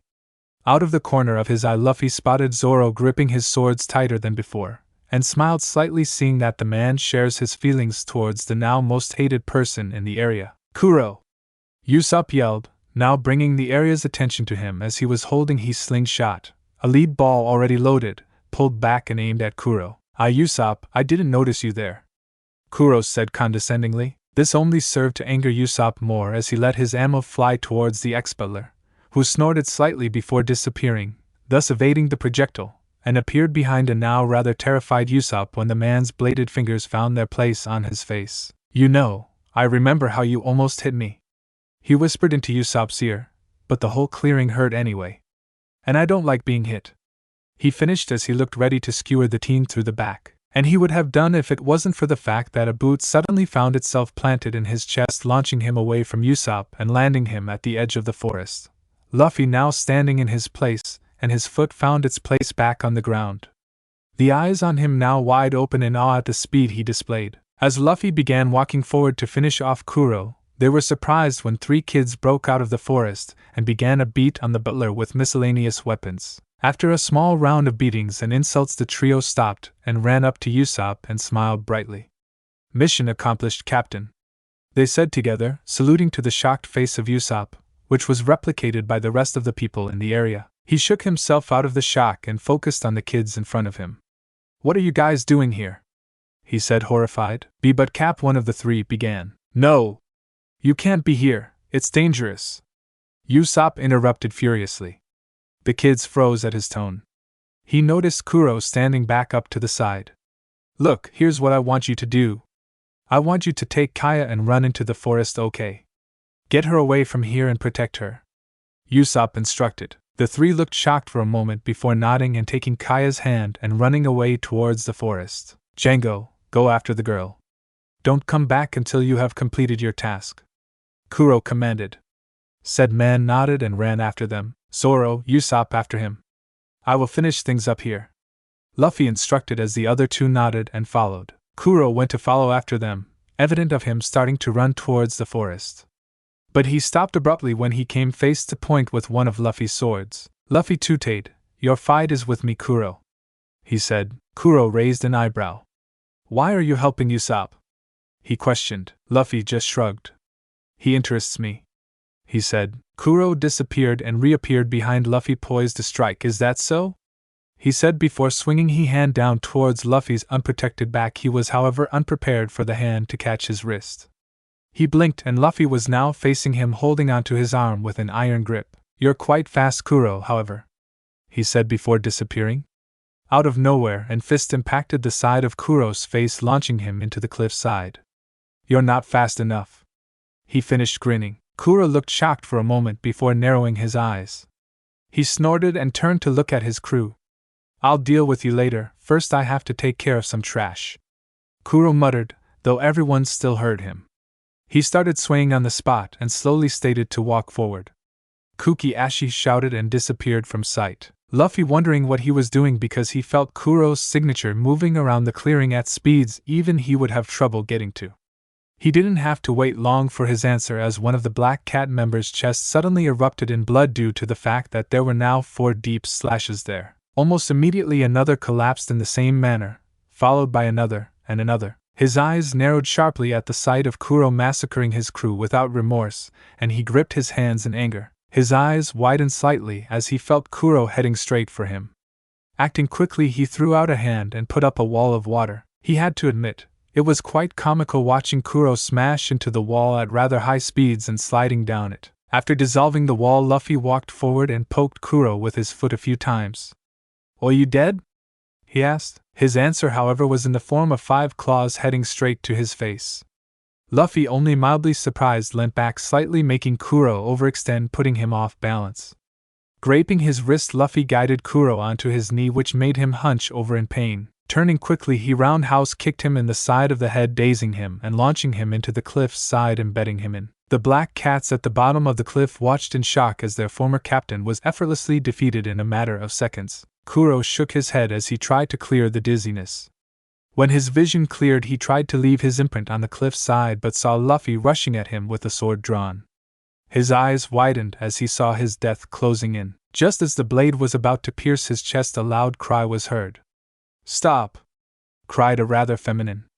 Luffy did so, with the tip of his blade just scratching Kuro's chest. A small trickle of blood could be found falling from the point. A bead of sweat fell from Kuro's head. His hands shook at his brief encounter with what should have been his death. Luffy didn't move an inch. He saw Kaya standing at the top of the cliff looking down at them. "And pray tell, why shouldn't I kill him?" he asked. "Just because he is a bad man doesn't mean you have to kill him," Kaya said, staring defiantly into Luffy's eyes. Luffy waited a few moments before sighing. Stepping back, he sheathed his sword. "Very well, Kaya," he said. "Busashoku," he muttered, his fist turning black as he did so, and slammed it into Kuro's stomach, making spit blood and fall unconscious. He looked at the unconscious pirate at his feet for a moment, and grabbed a leg and swung him towards the now standing pirates at the bottom. "Leave with this filth of a captain, and never return," he said rather darkly, directing some of his Haushiko Haki towards them to make sure that they complied. And they did. Quickly grabbing their unconscious and badly injured captain and companions, they ran to the ship and sailed off. Luffy stood watching until they were nothing but a speck in the distance. Turning, he saw the rest of the crew standing waiting. "Everyone okay?" he asked. They nodded the affirmative. "Yeah, a little sore and tired, but otherwise okay," Zoro answered for seemingly everybody, as they seemed to agree with him. "All right then, it's almost noon. Let's go back and get Maya and Makino, then have some lunch. After that's done with, we can finally do what we originally came here for," Luffy said, chuckling at the end, walking off with the others following him. The group could now be found in the restaurant in the morning for some breakfast. Luffy, Nami, and Zoro chatted about their next move as they finished of their food. "There are a lot of islands available to explore, we just have to choose which ones to go to," Nami explained. "So do we do that or focus on priorities, like filling out crew positions?" Zoro said rather nonchalant. "Well, the crew will be covered when we get to Log Town, but we do need things like a doctor and a dedicated cook. I doubt Makino will be able to keep up with the entirety of our crew when it's complete," Luffy said. "So what do we do then?" Nami asked. Luffy was silent for a moment. "Let's leave first and get out on the open sea.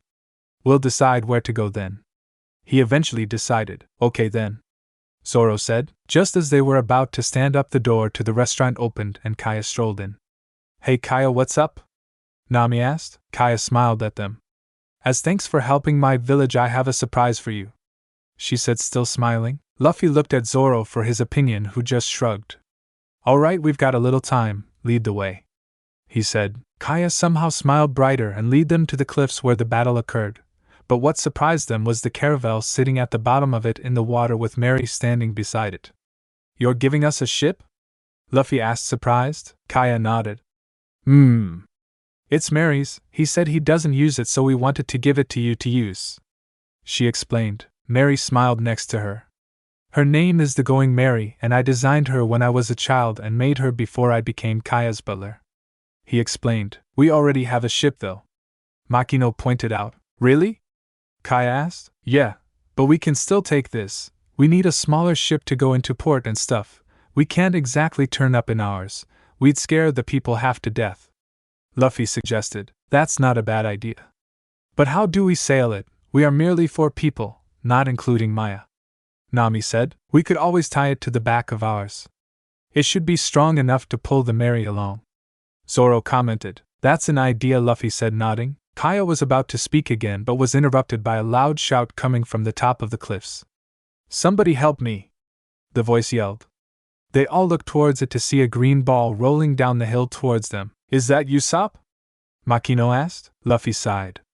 "Zoro, help me," he said, walking towards the oncoming ball, Zoro stepping in line with his captain. As one, they lifted a leg, stopping the ball before it hit them, which was indeed Usop. The only issue being that their feet were now planted in his face. "Thanks, guys," came his muffled gratitude. Taking their feet off his face, Luffy and Zoro stepped back. They realized that the green ball was a rather large and filled to the brim rucksack. "Going somewhere?" Luffy asked amusedly. "Yep, I've decided to leave on my own journey and become a brave pirate of the seas like my father before me," Usop yelled confidently. "Really? So you're not coming with us then?" Luffy asked again. "What?" Usop said, confused. "Come on, idiot, you're practically part of the crew already," Nami yelled from the ship, getting on during the commotion to check it out. Usop looked startled for a while before blinking and suddenly leaping up in happiness. "I get to be captain!" he yelled. "No, you're not!" Luffy instantly yelled back at him. Kaya laughed in the background at the antic of the crew. Boom! Luffy shot awake in the morning sunlight to the sound of cannon fire. Listening intently, he heard no other sounds apart from the creaking of the ship and the waves lapping against it. Confused slightly, he got out of bed and moved towards the doors of his cabin when another shot rang out. Speeding up his pace, he grabbed Chosiki carrying his way out and threw open the doors. Looking around for any sort of danger, he saw Usop at one of the cannons seemingly fiddling with it, while Zoro watched on from his position slouched against the mast. "What's with the cannon fire?" he asked, looking at Zoro, seeing as Usop was preoccupied. "He's testing the cannon's accuracy by firing at that sea stack over there," Zoro answered while pointing over to said sea stack. Luffy looked over and sure enough there was one sticking out of the water. "How is it?" he questioned. "Not good apparently." Luffy shrugged. "I'm not much of a marksman, but I thought it was alright," he said. "According to his mumblings, not as good as he hoped, but he's fixing it," Zoro continued. Luffy shrugged again, seemingly uncaring. "Oh well, it's nearly breakfast."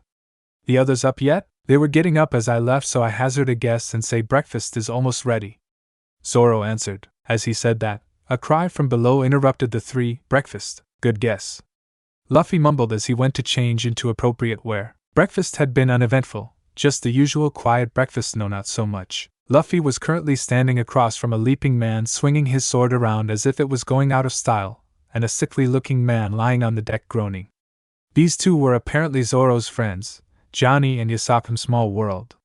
Nami and Makino sat around Yasaku trying to figure out his current illness. He had tasked Usop and Maya with painting a Jolly Roger, seeing as they currently didn't have one, an oversight on his part, but hay keeps them from getting tied up in this mess. Zoro was sleeping again, seemingly not caring that one of his friends could be dying and the other was most likely hell-bent on killing the entire crew. "How like that's happening?" "It's scurvy," Nami stated, sitting up. "HM?" Luffy questioned. "Scurvy caused by a lack of vitamins. He has been eating fruit, right?" Makino asked Johnny, who by now had stopped swinging his sword around like a pillock. "Eh?" was his smart response. "That's a clear no," Nami muttered. "Luffy, could you get some fruit from the storage?" she asked. Luffy shrugged and turned to do what was asked, despite being the captain. Strolling down the stairs to the second level, he saw Usop and Maya bent over a table with a blank flag on it, muttering to themselves about various colors and designs. He mused. He later returned to the top deck with a small crate of oranges and placed it down next to the downed body of Yasaku. Then the three proceed to squeeze the fruit juice into Yasaku's mouth. A few minutes later, a rejuvenated Yasaku was jumping around the deck claiming he never felt so alive with Johnny. Only moments later he crashed and burned. Metaphorically, of course, though he did crash. Nami face-palmed.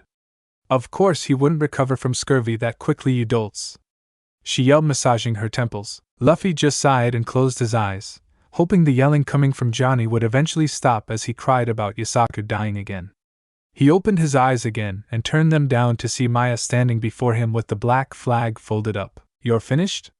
he asked, smiling, as he crouched down to her level. Maya nodded enthusiastically and opened the flag held in her hands. It was a unique design, with the skull and crossbones being blue instead of white wave-like lines behind it, and a lopsided straw hat on the skull itself. All in all, he was quite impressed with what the two had come up with. "Wow," he said, grinning slightly. "Well done, you two have outdone yourselves." He ruffled her hair, making her pout at having it messed up. "Alright, go get Usop and hang this at the top of the mast, then see if you can paint this on the sails, HM?" Maya nodded enthusiastically again and ran off to find the sharpshooter. Luffy sighed tiredly and looked at the much calmer Johnny and the now awake Zoro conversing. He raised an eyebrow at the now apparently friendly duo. He would have figured earlier that Zoro didn't care about them, but he shrugged and walked up to the still downed Yasaku and picked him up and carried him to the infirmary. "So what are you doing at the moment?"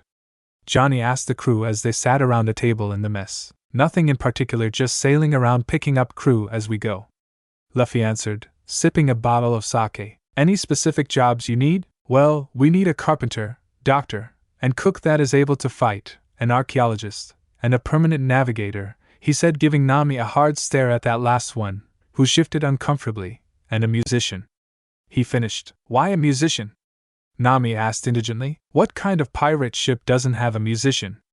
Luffy almost yelled at her. A sane one. She actually yelled back. When are pirates sane? He questioned, getting rather irritated now. Nami opened her mouth to rebut the question, ultimately decided he was most likely right, and closed it, pouting at losing their small argument. Luffy nodded and grinned in victory. Well, I'm not sure about most of the others, but near here there is a float restaurant called Baratie which is home to the fighting cooks. I'm sure you could ask someone there. Johnny offered. Do you know where it is? Luffy asked, leaning forward slightly. Roughly, I'll show you, he said, standing up. Luffy nodded to Nami, who huffed and got up as well, and led Johnny into the navigation room. A few hours later, upon the horizon a building could be seen. Using his telescope, Luffy confirmed it was the Baratie.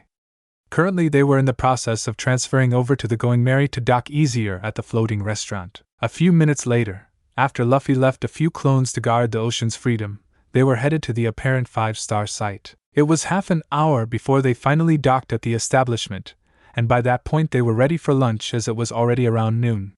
Along the way had been mostly uneventful except for the arrival of a small marine ship. But thankfully, since they hadn't painted their Jolly Roger on the Merry yet, they weren't disturbed. Entering the restaurant was already fairly packed with few tables available for them. Seeing as there were no tables big enough for all of them at the same time, they put together a few tables to create a bigger one. As they sat down, they were approached by a blonde-haired man with rather scruffy hair which covered one of his eyes, curly brows which looked rather funny in Luffy's opinion. He had a notepad and pen in his hand and a rather expensive-looking suit with an apron on the front. Hello, my name is Sanji, and I shall be your waiter for today, he told them in a rather monotone voice. He looked round the table at its occupants. He barely glanced at the men, though when he got round to the women, hearts immediately appeared in his eyes, and he moved so fast to appear in front of them people might have thought that he teleported. Getting on one knee, he grabbed the nearest hand belonging to one of the women, who happened to be Nami, and held it close to his face. What would a beautiful flower like you want to eat? He asked. Nami, while had an irritated look on her face, couldn't help but blush at the affection the waiter gave her. This was fairly the same routine for Makino and Maya, though hers was downplayed a bit. When he eventually reached the men, it took the same amount of time to go through them as it did the girls because of how long it took. All in all, it took almost half an hour before Sanji went away with their orders, saying it would take another half hour before their food would arrive.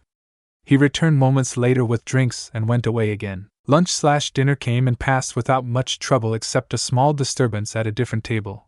He heard something about a fly in a soup, but ignored it in favor of eating the delicious steak and chips. Currently the crew was sitting round the table making small talk when the restaurant's attentions, including theirs, was turned to the door of the restaurant slamming open to present a rather nervous-looking Marine. "Lieutenant!" he cried, looking frantically round the restaurant. "What is it?" said man asked from his position opposite a blonde woman in a red dress and lipstick. The Marine was of a normal stature, combed pink hair and a dark complexion. A scar ran across his cheek. "Lieutenant Full Body, sir, the prisoner, sir," he yelled at his superior. The now named Full Body raised a pink eyebrow in question. "What about him?"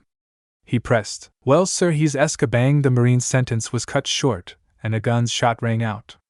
The Marine was still for a bit before he fell forward as a patch of red slowly spread across the front of his chest. Luffy glanced over to where Maya was sitting next to Makino and was relieved to see that she was buried into Makino's chest so she wouldn't have to see the now dead Marine. Luffy caught Makino's attention and nodded his head in the direction of the back door behind him, and she caught the message. Picking up Maya gently, she whispered soothing words as she walked to the door and left, making sure Maya couldn't see the Marine. Although she was present at the Buster call, Luffy would prefer she didn't have any more nightmares again. When Luffy looked back at the commotion, he noticed the former prisoner was now sitting at a table being attended by another waiter, who he assumed was a cook as well, who was rather bulky compared to Sanji. "Have you got money to pay for your food, scum?" the man asked rather blankly, with a rather obvious fake smile on his face. The pirate looked thin, which might be due to a lack of food, had short scruffy black hair, a slight mustache. He wore an open jacket with green shirt underneath and gray trousers. He wore a stripped headband around his head. "Do you take lead?" the pirate asked, pointing his gun at the man. The same one he presumed he used to kill the Marine. The cook's face immediately fell and his tone sank. "No money, eh?" he said. Quicker than the pirate could react, his body was already through the table, and the chair was smashed. This restaurant server's paying customers only. He grabbed the pirate by the hem of his trousers and his collar and hauled him up. The pirate, still dazed, barely registered it. Turning on the spot, and in an impressive show of strength chucked the man out of the back door. Wiping his hand of imaginary dust, he bowed to the crowd, who clapped and cheered at him. Out of the corner of his eye, Luffy spotted that Sanji had a scowl on his face as he watched, and another chef that had appeared during the commotion had a frown of his face. This chef was large around the stomach, has a rather long mustache and a peg leg. His chef's hat was large as well. Soon everything settled down again, and the chefs disappeared back into the kitchen to continue work for the day. The restaurant soon became packed with conversations as the customers gradually forgot the past 5 minutes. The noise on his own table picked up with the rest of the crowd as Luffy stayed silent. Moments later, Sanji returned from the kitchen holding a glass of water and a large bowl of rice, and soon went through the door the pirate was chucked through. Luffy, wondering what he was doing, stood and went to follow. He got a few questioning glances from his crew, but he paid them no heed and walked out of the door everyone seemed to be going at the moment. Makino was standing outside with Maya as she sat on the railing playing with her as they waited for the go-ahead from Luffy to come back inside. As they played, they were disturbed by a man being chucked through the door that they came through. Upon further inspection, Makino noticed that it was the pirate that shot the marine and stood in front of Maya protectively while putting her hand on her pistol tucked into her waistband. When the pirate didn't get up, she walked up to him cautiously. When poking the man with her foot yielded only a pain-filled groan, Makino relaxed slightly, though she kept a hand on her firearm. She turned her attention to the door again when a man with blonde hair walked through with food and water in his hands. He raised an eyebrow in question at her being outside, though when he saw Maya sitting on the railing still, looking at the scene in confusion, he seemingly understood and kept silent. The man turned his attention to the pirate still groaning on the ground and bent down, and placed the food and drink down, and sat the man up, leaning him against the railing. He grabbed the food and drink and placed it in front of the man, who seemed to focus more as the food came into view. Taking a spoon out of his suit pocket, he stuck it in the rice and slid the bowl forward. "Eat," he said in a stern voice. The man raised his head slightly and looked at Sanji with a questioning look. "I thought you only fed paying customers," he said simply. "No, that's just them. I feed anyone who's hungry. Especially at sea," he told the man. He indicated to the food once again. "Now eat." The man didn't have to ask twice and attacked the food in a ravenous frenzy. He took large mouthfuls of the rice and large gulps of water until both were empty. He sat back and sighed in delight. "That was the most wonderful food I have ever tasted," he shouted as tears of joy splashed down his face. Suddenly a voice spoke up from behind them. "I like you," it stated simply. All turned to see the speaker of said voice and saw a boy sitting on the railing above them wearing a straw hat and a captain's coat. "Luffy," Makino said, smiling with Maya, who was happy to see her brother in all but blood. "Hey, you can go back in now," he told her, turning to look at them. Makino nodded and picked up Maya again and went to move back inside, but not before Maya gave Luffy a quick hug, who returned it with a smile. "I remember you from inside," Sanji said. "What do you want?" he asked. "I assume you can fight?" he said, more than asked. "What's your point?" Sanji insisted while lighting a cigarette. "I want you on my crew," Luffy offered. "Are you a pirate?" Sanji asked. "Meh, the way I can't. I got something to work off," he continued without waiting for Luffy to answer. Luffy made a grunting noise in acknowledgement before suddenly appearing beside Sanji, startling him slightly. "What have you got to work off?" he questioned. "That's none of your business," Sanji immediately defended. Luffy raised an eyebrow slightly but made no further comments. Eventually he shrugged. "Well, if you change your mind, I'll be around for a few days, so just come find me. My ship is the one with the goat head on the bow," he said, and turned to walk back inside. "You never answered if you were a pirate or not," the pirate pointed out. "Does it matter?" Luffy countered. "Depends on what your choice for being one is," Sanji joined in. Luffy was silent for a tick before answering. "I want to become king of the pirates and find One Piece," he firmly stated. Both the pirate and Sanji's jaws dropped at the blatant declaration. Are you serious?" The pirate eventually got out. "Yeah, straight through the Grand Line to find it," Luffy spoke with conviction. "What? You can't go through there, it's called the Pirates' Graveyard for a reason," the pirate yelled with fear evident in his eyes. Luffy chuckled slightly, and? He asked nonchalantly. The man's eyes grew wide and the carefree tone. But it's a nightmare there. My captain's fleet of 50 ships was destroyed by one man before we even got in there. He tried to convince Luffy. Luffy gave him a questioning look. What's your name? He asked. Jin, commander of the Krieg pirates. He replied with pride clear in his voice. Well, Jin, your captain is an idiot if he didn't even get to the Grand Line. Luffy mocked. It's not his fault. We didn't have any information on the Grand Line whatsoever. Jin defended angrily. Then everyone in your armada is an idiot. Luffy bluntly said. Attempting to go to the Grand Line without any information, the people these days, Luffy muttered sadly, while shaking his head. Before Jin could retort again, another voice spoke up above them again. So this is where you've been, it said. All eyes turned up to see the large mustached chef standing looking down at them. What do you want, shitty geezer? Sanji asked rudely, turning his attention from the perplexing argument in front of him to the chef. Just telling you to finish and get back to work, brat, he said before turning and walking back inside. Sanji merely let out a breath of smoke before turning and putting it out on the railing of the deck. He turned to Jin and said, You can take one of the ships there. He indicated to the small dock in front of him before turning and walking off. Thank you, Sanji, you saved my life. Jin thanked, as he also turned and got into a raft and pushed off. Luffy smiled slightly and also left. I chose a good chef for my crew, he thought. Luffy stretched as he walked out of men's quarters, as they were still on the Mary, and noted the very foggy surroundings but shrugged as it was common while at sea. Walking down the stairs to the main deck, Luffy spotted Nami leaning against the railing and looking at a sheet of paper in her hands with a frown on her face. Looking at her closely, Luffy could see part of a blue tattoo poking out from underneath her shirt sleeve and narrowed his eyes slightly. Deciding to investigate more, he slowly crept up behind her and looked over her shoulder at the apparent picture she was holding. Said picture was actually a wanted poster. The photo it provided was that of a fisherman with a serrated nose and a cruel grin upon his mug. The name provided for the fisherman was Arlong and was worth 20 million belly, the largest bounty in the East Blue. Luffy was confused as to why she was looking so intently at the picture in her hands, but decided to ignore it for now and slowly slinked away without her ever noticing she was there. He mentally made a note to teach everyone observation Haki because that was way too easy. Everyone was sitting at their table after finishing breakfast. They sat sipping their own drinks when Zoro spoke. Hey Luffy? He asked. HM?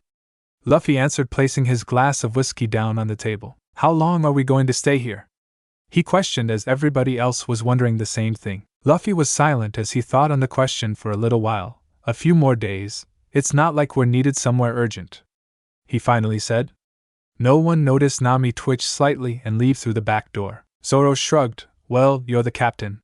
He relented. Luffy smirked slightly and went to pick up his half-finished whiskey, but froze just before he grabbed it. Narrowing his eyes marginally, he focused on his Haki, and his eyes trailed to the door where he felt multiple small presences approaching the floating restaurant. The others noticed he stopped and turned to him, confused as to how he was acting. Luffy, what's wrong? Makino asked, concerned as to why he seemingly just blanked out. Makino's question snapped Luffy out of his funk, so he grabbed his glass and sat back in his seat. Be on your guard, we've got company, he said simply, still looking at the door. Everyone at the table tensed as he said this and reached for their weapons. Looking round the table, he noticed one person missing. Where's Nami? He asked, curious. It was only once they started looking round the table that they realized that she wasn't among them. Maybe she went to stay at the ship? Yasaku suggested. Before the others could agree, though, a large crash was heard from the front of the restaurant as two figures made themselves known to the customers inside.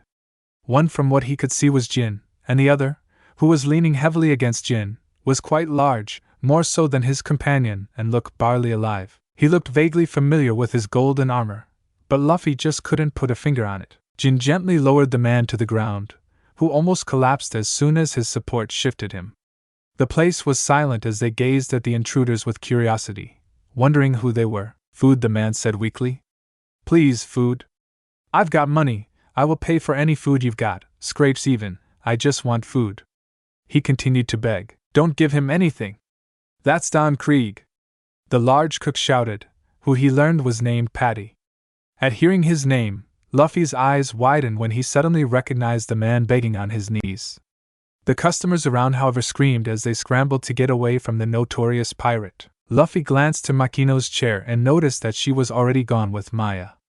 She knew as well, this could get messy pretty quickly. As the cooks continuously denied giving food the pirate admiral in front of them, Luffy felt a larger presence poking at the edge of his Haki range, but as it slowly came into view he immediately recognized who it was, and it was enough to make a smile appearing on his face.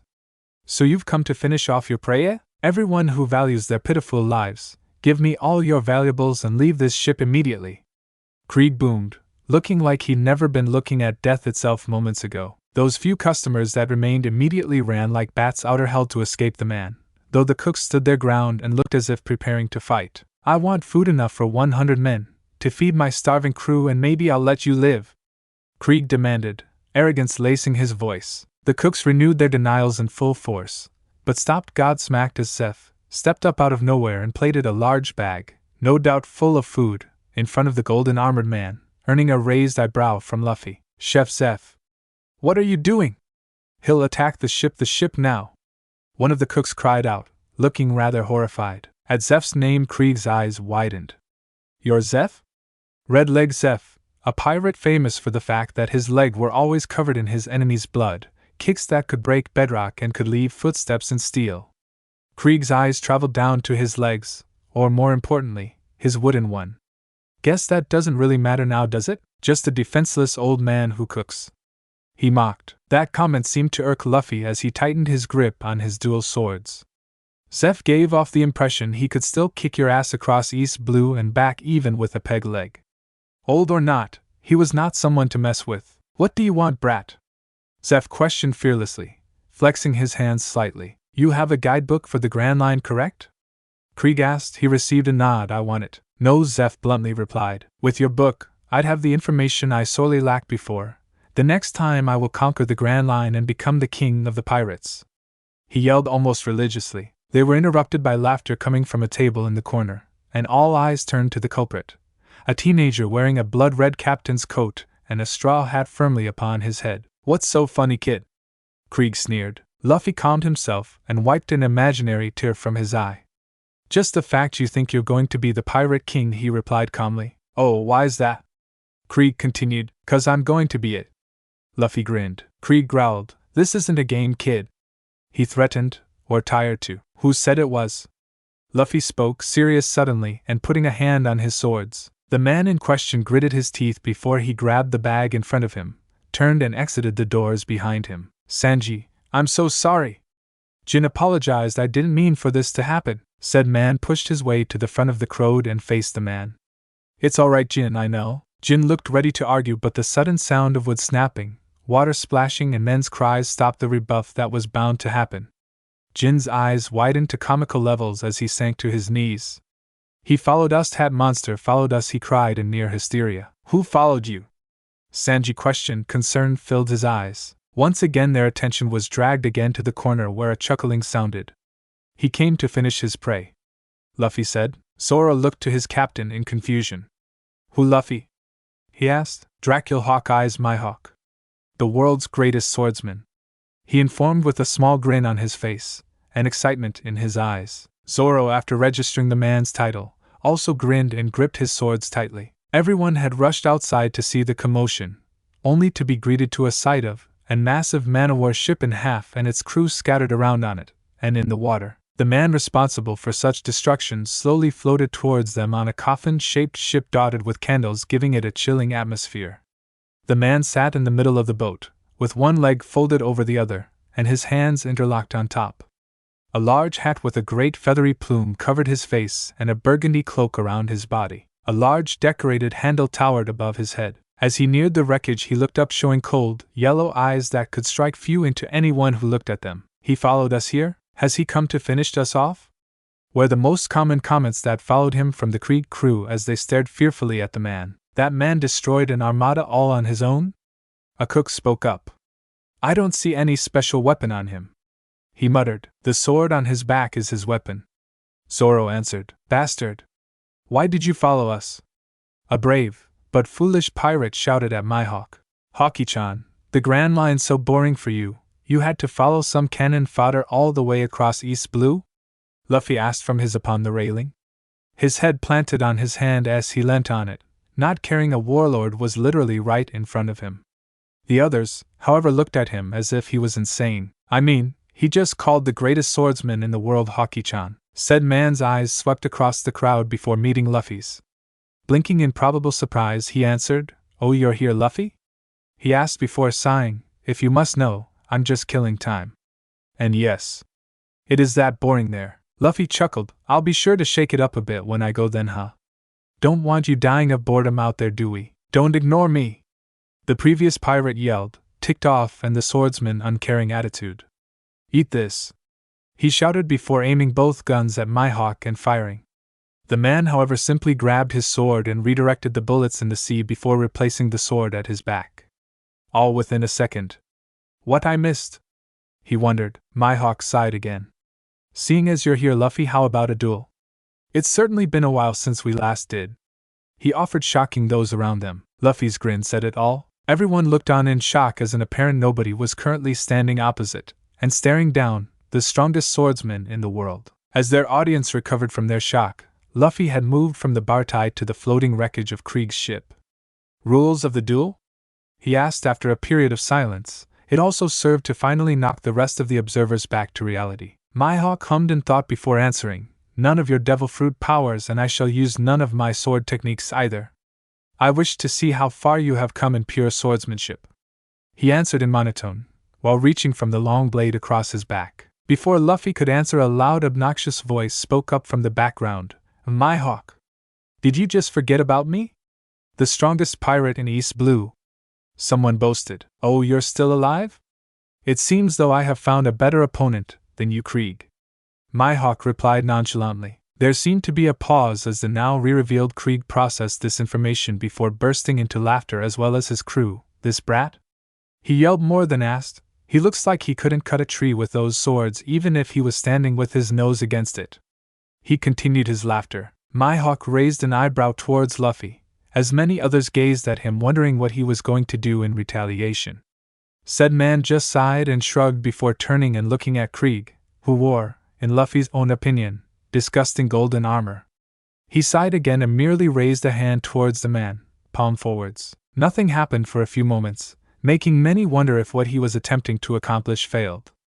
Krieg looked as if he was about to start laughing again. That, however, was before a rather large spear of water pierced through his armor, and coincidentally his chest, evident of the water now taking a rather purple color. Krieg looked down to his chest and at the spear of water in surprise, spat a glob of blood onto the ruined deck of the ship as his eyes rolled up into his skull, and then was dragged underneath the waves by the same spear that pierced him. Krieg's crew and the cooks alike were shocked into silence once again at the ease of which the stranger killed the pirate admiral. "Now that's taken care of, shall we continue?" Luffy asked, as he turned back to his opponent. His answer was in the form of Mihawk fully drawing his blade and dashing towards Luffy with the intent to attack, leaving Luffy without much time to react. However, he did, and simultaneously drew both his swords and blocked Mihawk's downward slash, crouching slightly to take the pressure from the attack. Many of the weaker observers were blown away due to the pressure that was exerted, so much so that waves were being created around the wreckage, and the clouds had parted around the restaurant. The Jaws had once again returned to the seafloor as they witnessed the two duelists clash a dozen times in the time it took to blink. After what seemed for hours they parted, both sliding apart from each other due to a recent contact. While not panting, they were both breathing heavier than normal and sported a pattern of cuts each. However, Luffy appeared worse off than his counterpart. Mihawk smiled slightly. "You are better than you were before. I'm glad that you kept up your training," he complimented. Luffy smirked slightly as an answer. Taking a few steps forward, he broke into a run, intending to initiate the duel once more, on his terms this time. Crouching low, he swung up. However, Mihawk parried it in time to block Luffy's follow-up swing. Pushing back, he countered by swiping in a blur towards Luffy's head. However, he ducked in time and landed a slice on his abdomen, forcing to him back up the time being. Luffy kept up the pressure, pushing forward and swiping and stabbing at his opponent, hoping to land a hit on him. Mihawk, ignoring his current injuries, nimbly dodged round every attack and blocked what he couldn't. Eventually Mihawk reached the edge of the wreckage, Noticing this, he decided to start pushing back, and in a flurry of attacks the two were at it again, becoming nothing than blurs to the spectators. When they eventually become visible once again, one of Luffy's swords was sliding along the deck and he had Mihawk's sword pressed to his throat, drawing a small red line. Said man smiled. "Looks like I win again, Luffy, though you made me work harder for it." He complimented again. Luffy just raised an eyebrow and looked behind Mihawk. Feeling a point at the base of his spine, he turned and saw a clone of Luffy crouched with a blade of water pressed against his back. Not panicked in the slightest, he turned back to ask, "I thought I said no devil fruit powers?" Luffy looked scandalized for a moment. "Pirate?" he said, almost accusingly, earning himself a chuckle from the man in front of him. "Indeed," he said, withdrawing his blade and resheathing it on his back. He sighed. "Well, I got what I wanted. I hope to see you in the Grand Line soon, Luffy." With his part said, he walked to his small coffin-like boat and sailed off. "Well, that happened," someone in the audience stated, causing many to blink out of the daze they were in. Luffy, oblivious to the chatter going on around him, walked over and picked up his discarded blade before sheathing both at his waist. Rolling his shoulders slightly and rubbing one of his more prominent cuts along his arm, he turned to the leftovers of Krieg's crew. "Now, are we going to have any issues?" he asked with a raised eyebrow. Said people frantically shook their heads from side to side in denial. Many of the onlookers thinking that they were scared of Luffy from his duel with Mihawk. However, what they didn't know was that the water they were floating in was slowly and methodically tightening around their bodies as to make it harder for them to breathe. It clearly worked. "Good," he smiled. "Off you go then." He nodded his head in the direction opposite the Baratie, looking expectantly at the pirates who just sent him confused looks. He gained a glint in his eye that many views grew concerned about.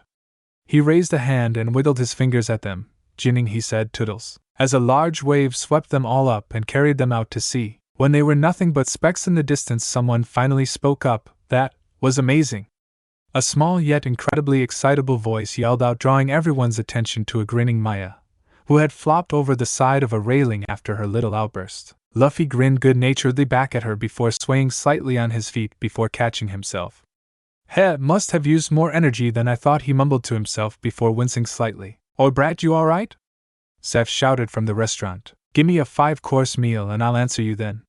Luffy groaned as he winced again. "Seems I missed a slash," he commented as he pulled open his coat, which bore witness to a rather deep cut running along his hip and part of his thigh. "Yep, that's gonna hurt for a while." Using one of his swords for a crutch, he walked, or rather limped, to the edge of the boat and mentally created a small disk of water to carry him across. He landed and slightly stumbled off, Sanji catching him at the last minute. Giving a nod of thanks, he carried on walking. "Makino, if you will, I seem to require first aid," he called as he passed through the crowd. It was with a sigh of relief that he sat down at one of the nearest tables. Maya had latched onto as soon as he did, with small sniffles emanating from her when she realized how badly he was actually hurt. Luffy?" a voice spoke from the door.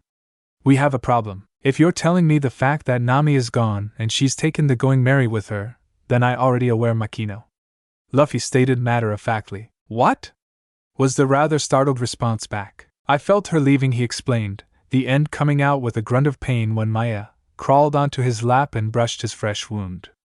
Luffy merely wrapped his arms around her and rocked her slightly when she looked to burst out cry from hurting him further. "Well, the Mary was the closest vessel with medical supplies on it, unless you want me to swim back the ocean's freedom," she told him. "Talk to the chefs, I'm sure they have some they can lend," Luffy suggested. Makino nodded her affirmative before walking to the nearest chef, who just happened to be Sanji. Luffy relaxed more into his chair as the tiredness began creeping up on him. He looked down when he felt Maya slump against him, having fallen asleep due to the influx of emotions due the past minutes. Closing his eyes, he leant his head against hers, smiling slightly when he felt her snuggle closer. He let himself relax even more than before. Moments later, he felt rather than saw a presence sit opposite him, keeping silent for the moment. "You know I wanted to fight him," the presence stated. It continued when it got a hum of affirmation. "So why didn't you let me?" it questioned. Luffy opened his eyes and the body of Zoro greeted him. "Because he was holding back even during our fight?" Luffy reviled. Zoro's eyes widened in both realization and fear. "Your chances of survival were in single digits. Besides, I've got a job for you and I'd rather you not be injured for it." Luffy shrugged. Zoro raised an eyebrow and leant forward onto the table in question. What's the job? He asked. Luffy hissed when Makino had finally arrived to tend to his slash-wound. I'm sure you've realized a member of our crew is missing and said member has taken a rather vital part of our possessions. I want you to take Usop, Johnny and Yasaku. Make your way back to the ocean's freedom and go after her. However, be warned that she may be in league with Arlong, so watch out. I will follow with Makino and Maya with hopefully a cook as well after I get this patched up and I'm able to walk unhindered. Luffy looked seriously into Zoro's eyes. Can you do that first, mate? He asked with a smirk. Zoro gained a glint in his eyes and returned the smirk. Aye, Captain. Luffy raised an eyebrow at the man. Well, get going then. He ordered, nodding his head in the direction of the door. Getting the hint, Zoro was off like a shot, grabbing a perplexed Usop on his way by who had just walked in.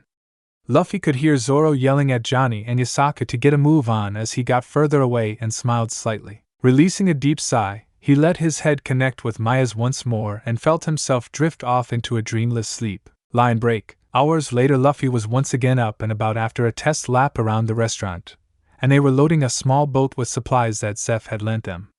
He had just finished tying up the last of the food when he felt an extra person board the craft. Grinning slightly, he asked, "What changed your mind?" As he stood up to face Sanji. "That's none of your business, Captain." He replied, lighting a smoke as he did so. However, he did glance in the direction of the restaurant entrance where the rest of the chefs were standing to see them off. Luffy smiled slightly when he worked out what happened. Turning, he headed to the bow of the ship where Maya was milling about and put his hands on her shoulders to brace her. Moments later, the small boat lurched forward, surprising Sanji slightly as he stumbled, causing Luffy to grin. Maya let out a whoop of glee as they sailed through the water to catch up to his wayward crew member. No matter what she said, she was family now. Luffy lay at the stern of the ship relaxing. The use of his power kept the boat moving at a steady pace.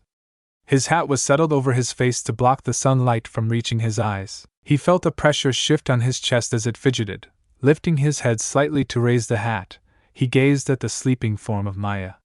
She had worn herself out again while playing earlier, and deemed his chest a comfortable enough spot to nap on. Hearing footsteps approach, Luffy tilted his hat up, which revealed the body of Makino bearing down on him. Crouching down next to him, she opened his coat to show the bandages that were stained a very pale pink, showing he was bleeding slightly but no enough to be worried about. "How is it?" she asked, poking around the area slightly, casing Luffy to hiss. "It was fine before you poked it," he mumbled. After receiving a look from Makino, he continued, "It's stiff but I don't feel any major pain." Makino nodded. "Good, you should be able to fight then should the need arise." "How close are we?" Luffy asked. "Not too far now. Sanji said he can see the island in the distance, so a couple more hours at the rate we're currently going," she answered before standing and walking off. Sighing, Luffy shifted slightly into a more comfortable position to wait out the few remaining hours before they reached land. Luffy shook himself awake, or rather was rudely awoken when their boat breached the bank of the island, and he was thrown roughly forward. Groaning for his now face-down position on the deck, stood up and brushed himself down. Hearing giggling, he looked up and spotted Maya and Makino standing a small distance away, looking rather amused at his predicament. Apart from a rather rude sea cow when they were near the island, the journey there was rather calm, giving Luffy much-needed rest to recuperate from his fight with Haki-chan. Stepping off the boat, Luffy rolled his shoulders to get some feeling back in them and sighed in relief. "Well, what now, Captain?" Sanji asked, stepping into view. "Now we find our crew," he answered and closed his eyes. Using his Haki, he searched round the island looking for any of his members until he pinpointed Zoro's wandering aimlessly not far from where they were at the moment. "Ah, speak of the devil and he shall arrive. Come on," he said, disappearing into the forest. Zoro was lost. I mean, when was he not? Not that he'd ever admit that, but that was besides the point. So when his captain, the blonde-haired, curly-eyed-browed cook, the other cook, and the crew's resident kid stepped out the foliage directly beside him, his was rather shocked to see them. Again, not like he'd ever admit that. "Hello, Zoro, safe journey, I presume?" Luffy asked upon entering the clearing Zoro currently resided in. "Well enough, Captain." "Yours?" he returned, smirking slightly. "Messy cows. You know how it is," Luffy replied, striding past him to survey the area. Zoro blinked at the answer but pushed it aside, deciding to focus on the task at hand. "Okay, plan?" Luffy shrugged, still working on it. "Where are the others?" he asked. "We got separated early on, still haven't found them," Zoro answered, turning to face him. Luffy hummed thoughtfully, and was about to speak again when a voice spoke up from the direction they just came from. Usop's dead. Johnny spoke up, walking up to them with Yasaka following behind. What? Makino managed to choke out. Everyone else appeared in too much shock to answer. Bro, Usop is dead, Johnny said, he faced downcast. How? Zoro asked. Nami killed him in cold blood. Yasaka spat, clearly angry and sad at the same time. Luffy's eyes narrowed, perplexed. Nami? She didn't seem the type to go around killing people, and Usop at that. Are you serious? Sanji asked, almost equally shocked, having not known Usop as long as the others. We saw it with our own eyes. Yasaka confirmed. Johnny nodded along with him. Luffy remained silent, still deep in thought as the others squabbled between them. Others were less than willing to accept the news.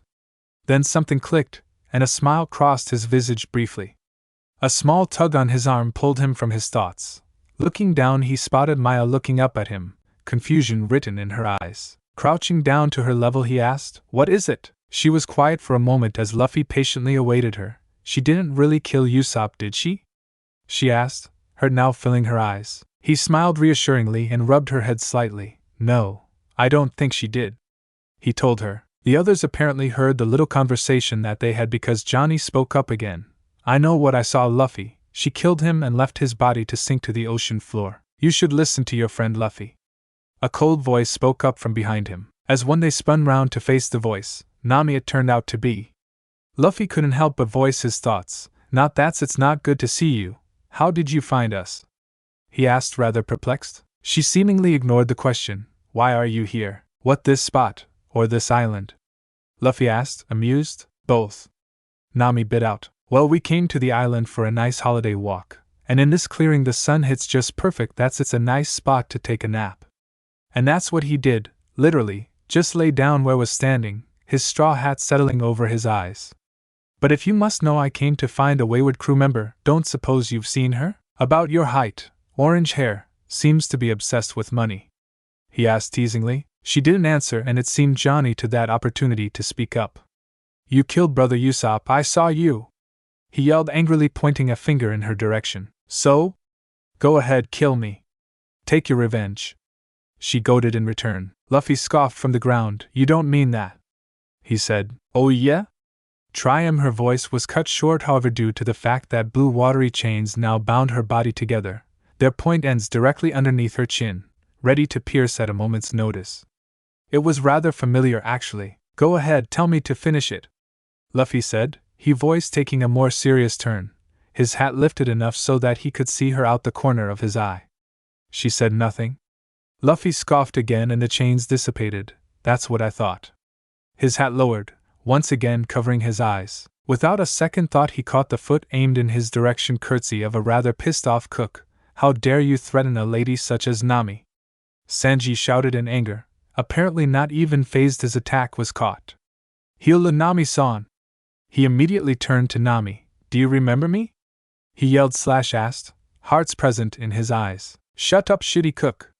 Zoro shouted, whacking Sanji round the head with one of his sheathed swords. Moments later they were engaged in a grand battle, worthy of the feasting halls for many years to come. Or rather, that's how they saw it. It doesn't matter, Usop is dead, his body rotting on the ocean floor. Nami continued, apparently over her near death. Leave this place before Arlong finds you and kills all of you. You're an eyesore. Luffy stretched. Nah, I like it here. We'll go in our own time. I won't let Kingfish Stick scare us off. He waved her off. Nami didn't answer, instead choosing to simply walk off. So what are we doing now? Zoro asked. You are standing, I am napping, Luffy said. Wait, you were serious about that? Johnny exclaimed. Luffy murmured his approval but made no effort to move. He didn't have to wait long as a pressure settled on his chest, and he felt a presence sit and then lay next to him. Maya, Zoro, you too, he cried. The captain's wish is my command, was all he said. Moments later he started snoring.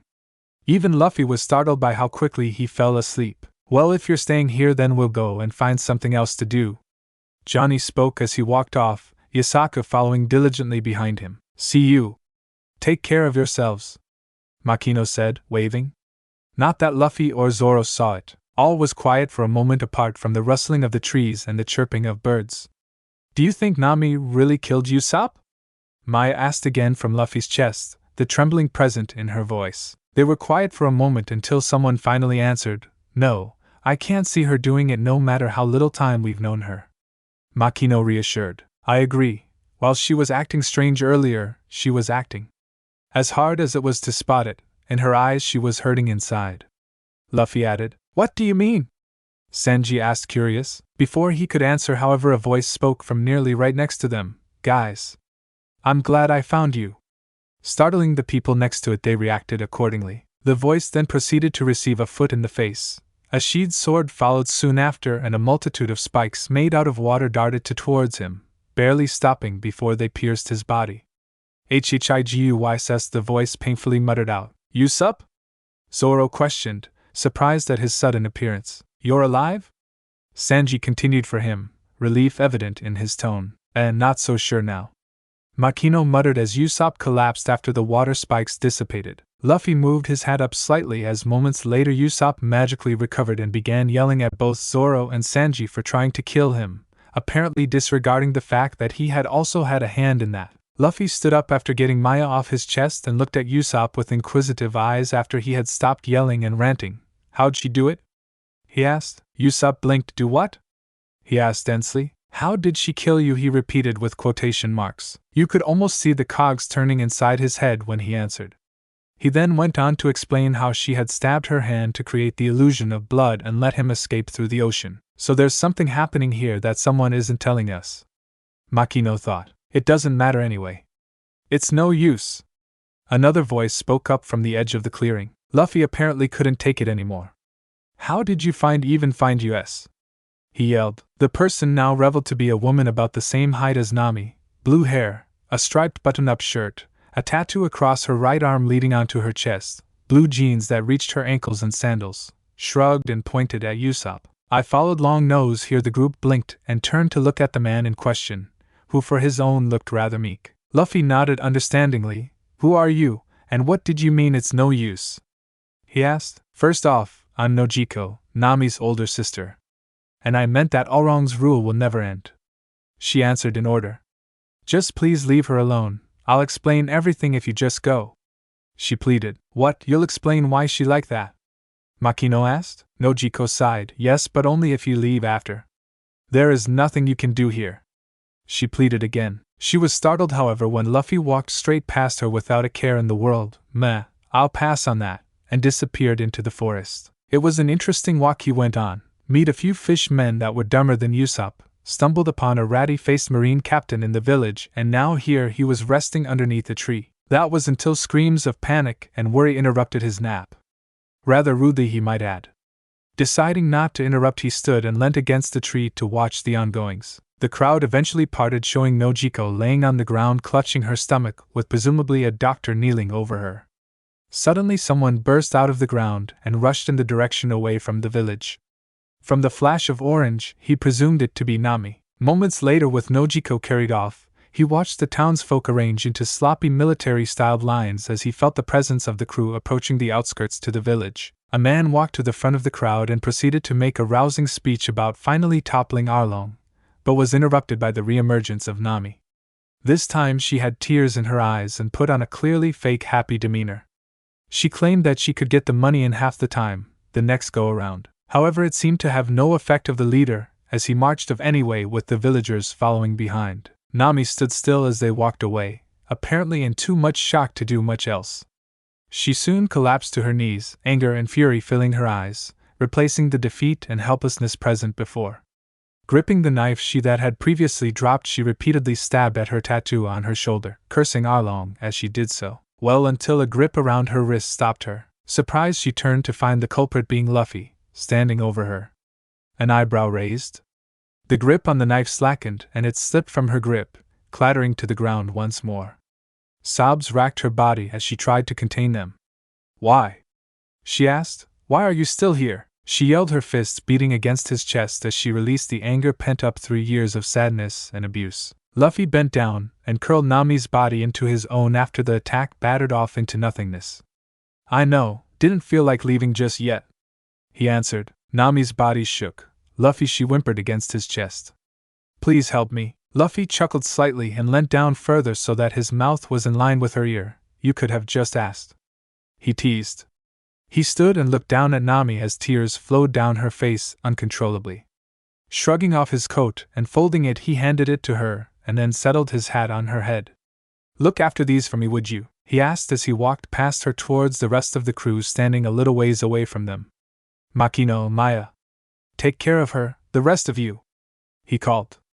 We're going on a little fishing trip. Luffy, Zoro, Sanji and Usop walked along the path towards Arlong Park that was now steadily coming into view.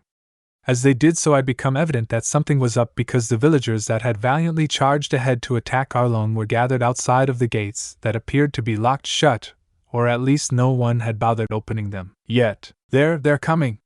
Someone yelled. At their call, the crowd parted down the middle, allowing a straight path towards the gates to be formed. This also served to reveal the reason why the crowd was gathered outside the gates. Because Johnny and Yasaku were sat down in front of the gates, apparently barring entry to the park for reasons unknown to them at the time. When the two men recognized the crew walking towards them, they immediately stood and stepped aside, shouting encouragement as they walked past. Just as they were nearing the gate, Luffy clenched one of his fists and imbued it with Haki, turning it black as it went to work reinforcing his arm. When he felt the Haki take hold, he threw out his arm and crashed it against the doors of Arlong's park, causing it to cave immediately. Dust and debris filled the park's plaza, and Luffy waited for it to clear before walking forward. Dozens of fishmen awaited him on the other side, looking curiously as to why suddenly their front door was gone. The one, however, that drew Luffy's attention the most was a larger red fishman sitting on a throne just in front of the main building. Luffy and the others stopped in the center of the plaza, surrounded by the fishmen who had all their weapons out. Are you Arlong? Luffy asked with an impassive gaze, and the fishman seated on the throne. So what if I am? What do? Why, the newly confirmed Arlong never completed his sentence, however, as a fist the size of his own body made from water impacted him, sending him flipping over his seat and into the building behind him, creating a sizable hole in the process. The other fishmen was so surprised by this that when he went strolling after him whistling a jauntily tune, they didn't do anything to stop him. Zoro, Sanji, Usop, I leave everything to you. Oh, before I forget, he ordered before releasing a wave of Conqueror's Haki, which made all of the weaker fishmen to collapse, knocked out apart from three that were standing and presumably Arlong. After Luffy disappeared through the hole in the wall, the others got ready to fight. Zoro drew his swords, Sanji put out his cigarette, and Usop pulled out his slingshot, although his legs were shaking. Luffy entered but looked like a lobby just as Arlong was getting up after his meeting with a giant fist. He didn't look worse for wear apart from the fact that his long nose was slightly bent in the wrong direction. Who are you? Arlong asked, hatred evident in his voice. Oh, I'm Luffy, future Pirate King, Luffy stated, not even fazed by the lack of damage on Arlong's body. Arlong grinned toothily. Pirate, eh? I assume you're after Nami then?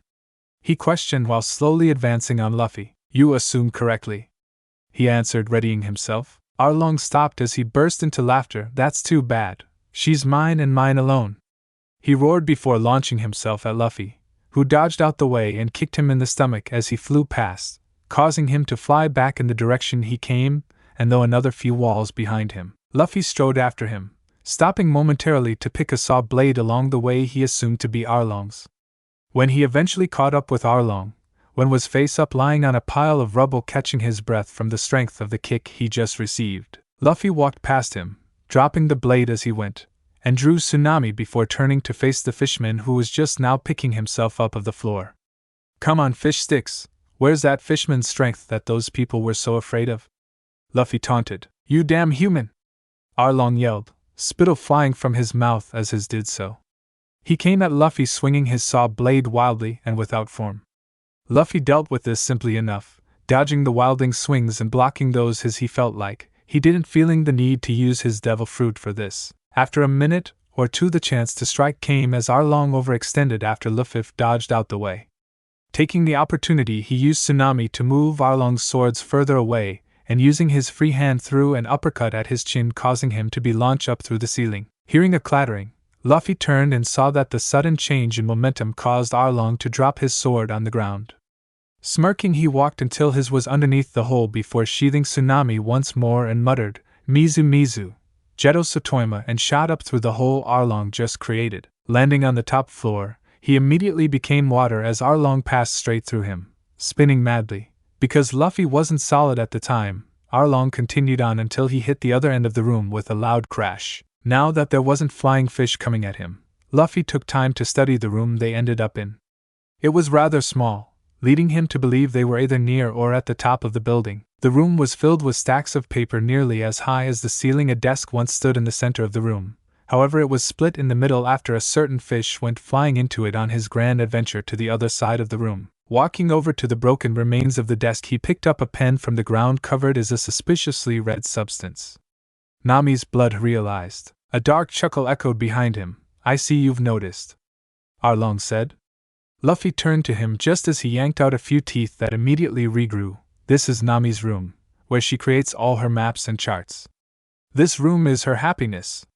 Her life," he yelled possessively. Luffy's grip on the pen tightened with each word, so much so that cracks soon began to be seen on the pen from the pressure being put on it. "Her talent with navigation is probably the best in the world right now. She would be wasted on your crew," Arlong continued to yell. "By using her talent in cartography, I could rule the seas." He began cackling madly. Luffy's eyes darkened. "Use?" he whispered. Arlong grinned manically. "Yes, use." The pen in Luffy's hand finally snapped under the strain. "Who the hell do you think you are?" he yelled furiously before drop-kicking the remains of the desk past Arlong's shocked visage and directly through the wall behind him. Arlong was so shocked at the sudden change in tone that when Luffy went on a rampage through the room, he didn't even register that fact until he was finished. "My charts. 8 years' worth of charts ruined," he rounded on Luffy and swung a fist, only now realizing that he was missing his sword, who dodged and countered with his own fist, launching Arlong to the corner of the room. "Bastard!" he yelled again, same no-how spinning as he launched himself at Luffy standing calmly in the center of the room. Luffy didn't flinch as he watched Arlong fly towards him. Reinforcing his arms with Haki, he struck at Arlong when he was inches from impacting his body, rocketing him down the floors that they had just gone up until he landed heavily on the ground floor where they had started. Luffy stood at the edge of the newly created hole in the floor and gathered the powers of his devil fruit. "Mizu Mizu, Ryujin's Denka," he yelled. A great ball of water formed and charged downwards towards Arlong, slowly changing into a head of a dragon just as it impacted the body of Arlong, a loud roar erupting as it did so, drowning out the shouts of pain from the now incapacitated fishmen. "Get it? Drowning? Okay, I'll just leave." As Luffy stood, reveling in his rather easily attained victory, the building started to shake and rock unsteadily. Creaking and cracking soon grew in tempo, and Luffy had no warning when the building collapsed around him. A crowd of people stood watching as the building collapsed, a mix of emotions present, euphoria at finally being free of Arlong and worry as they did not see Luffy exit before it went down. Murmuring grew as they watched the rubble. Zoro, Sanji and Usop stood to one side along with Makino, Maya and Nami, who had turned up after their own battles had been won. "What's happening? Where is he?" Maya asked worriedly, eyes wandering around the pile of rubble. They continued to watch the pile of rubble in silence, when their eyes were suddenly drawn to the top of the pile where the rubble started shifting. When moments later Luffy emerged from the top of the pile much like a mole would, covered in dust, the whole crowd gave a loud cheer at seeing he was okay. Coughing out a small plume of dust, Luffy stood and stumbled down the side of the little hill that had been formed rather ungracefully. Granted, he had been inside a building while it was collapsing, so it was ignored. Regaining his balance at the bottom, he coughed a few times and blinked, trying to get rid of some dust in his eyes. He looked up at the crowd in front of him as he finished brushing himself off. "What? Is there something on my face?" he asked when he noticed everyone staring at him. That seemed to knock everyone out of their staring. Only then did they once again break out into cheers. They all began rushing towards Luffy. Pats on the back, hugs and yes on the cheek went around. All the village's populace thanking him for helping them get rid of the fishman's rule, if one could call it that. Their celebrations quieted down after a while, and a small path appeared, heading towards his crewmates. Nami included. Smiled and shrugged towards them. "For future reference, I wouldn't recommend being inside a building while it's collapsing," he suggested. "Really? Who'd thunk it?" Makino replied sarcastically. That was all it took for Maya to burst out laughing as she ran towards Luffy, who bent down to scoop her up in his arms. She laughed more when he span around in circles while holding her above his head, but pouted when he stopped. She was partially satisfied when he placed her on his shoulders instead of the ground. Luffy looked towards where Zoro, Sanji, and Usop were standing. "How was fishing?" he asked, walking towards them. Sanji shrugged and lit a smoke. "Productive," he answered simply, the others nodding in somewhat agreement. "Good." Luffy nodded as well before turning to Nami and smiling softly. His straw hat perched on her head and his coat bundled in her arms. He walked towards her but didn't say anything and simply opened his arms. Tears sprung up in Nami's eyes and she walked forward and buried herself into the crook of his neck and let the tears go. She felt Luffy's head rest beside her own and heard him whispered in her ear. "You are part of my crew, Nami. But most importantly, you are my friend. I'll always be there to help you should you ever need it. You just need to ask and I will be there." Finally the dam broke, and Nami realized her emotions that she had been holding back for years, and Luffy just held her through it. Luffy stretched as he walked out of his cabin and glanced at the sky. Judging by the sun's position, it was almost noon. They should be moving off then if they wanted to arrive at Loketown on time. Walking down into the mess, he saw everyone was already up, though he noticed a distinct lack of someone there. "Where's Nami?" he asked as he helped himself to some leftovers that was present from the party last night. "Saying her goodbyes, I think," Zoro answered, a bottle of sake already in his hand. Luffy nodded in understanding and sat down to eat, the crew making small talk as they finished eating. When they did so, they proceeded upstairs back onto the deck as they witnessed a crowd had appeared on the small dock to see them off. They prepared the ship to set sail as they waited for Nami to show up, but they didn't have to wait long as a mop of orange appeared on the horizon running towards them. She appeared to be in quite the hurry, to the confusion of many, and didn't slow in the slightest as she reached the crowd. "Set sail!" she yelled through the mess of people as she barged and pushed her way through, uncaring of the confusion she was causing. Luffy shrugged in an unabashed manner. "You heard the navigator. Loose the sails, prepare to leave dock," he ordered with a grin. He also created a few clones to speed things along. Nami dived aboard at the last minute, just as the ship left the range of the dock with a grin and brushed herself off. "Why the rush?" Makino asked with an amused tone. Nami just grinned broader and upturned her shirt, causing a small tidal wave of wallets and jewelry to come out onto the deck. It seemed at that point the villagers noticed what happened as well and started shouting obscenities, but there wasn't any heart in them. Luffy just shook his head and smiled. Thanks for watching this video. You really enjoy this video? Like, subscribe, and comment down below, and turn on that bell notification. Don't forget to support and follow Redavel360 for writing that awesome fanfic, and also make sure to comment on this story, link in the description. See you in the next video. Goodbye.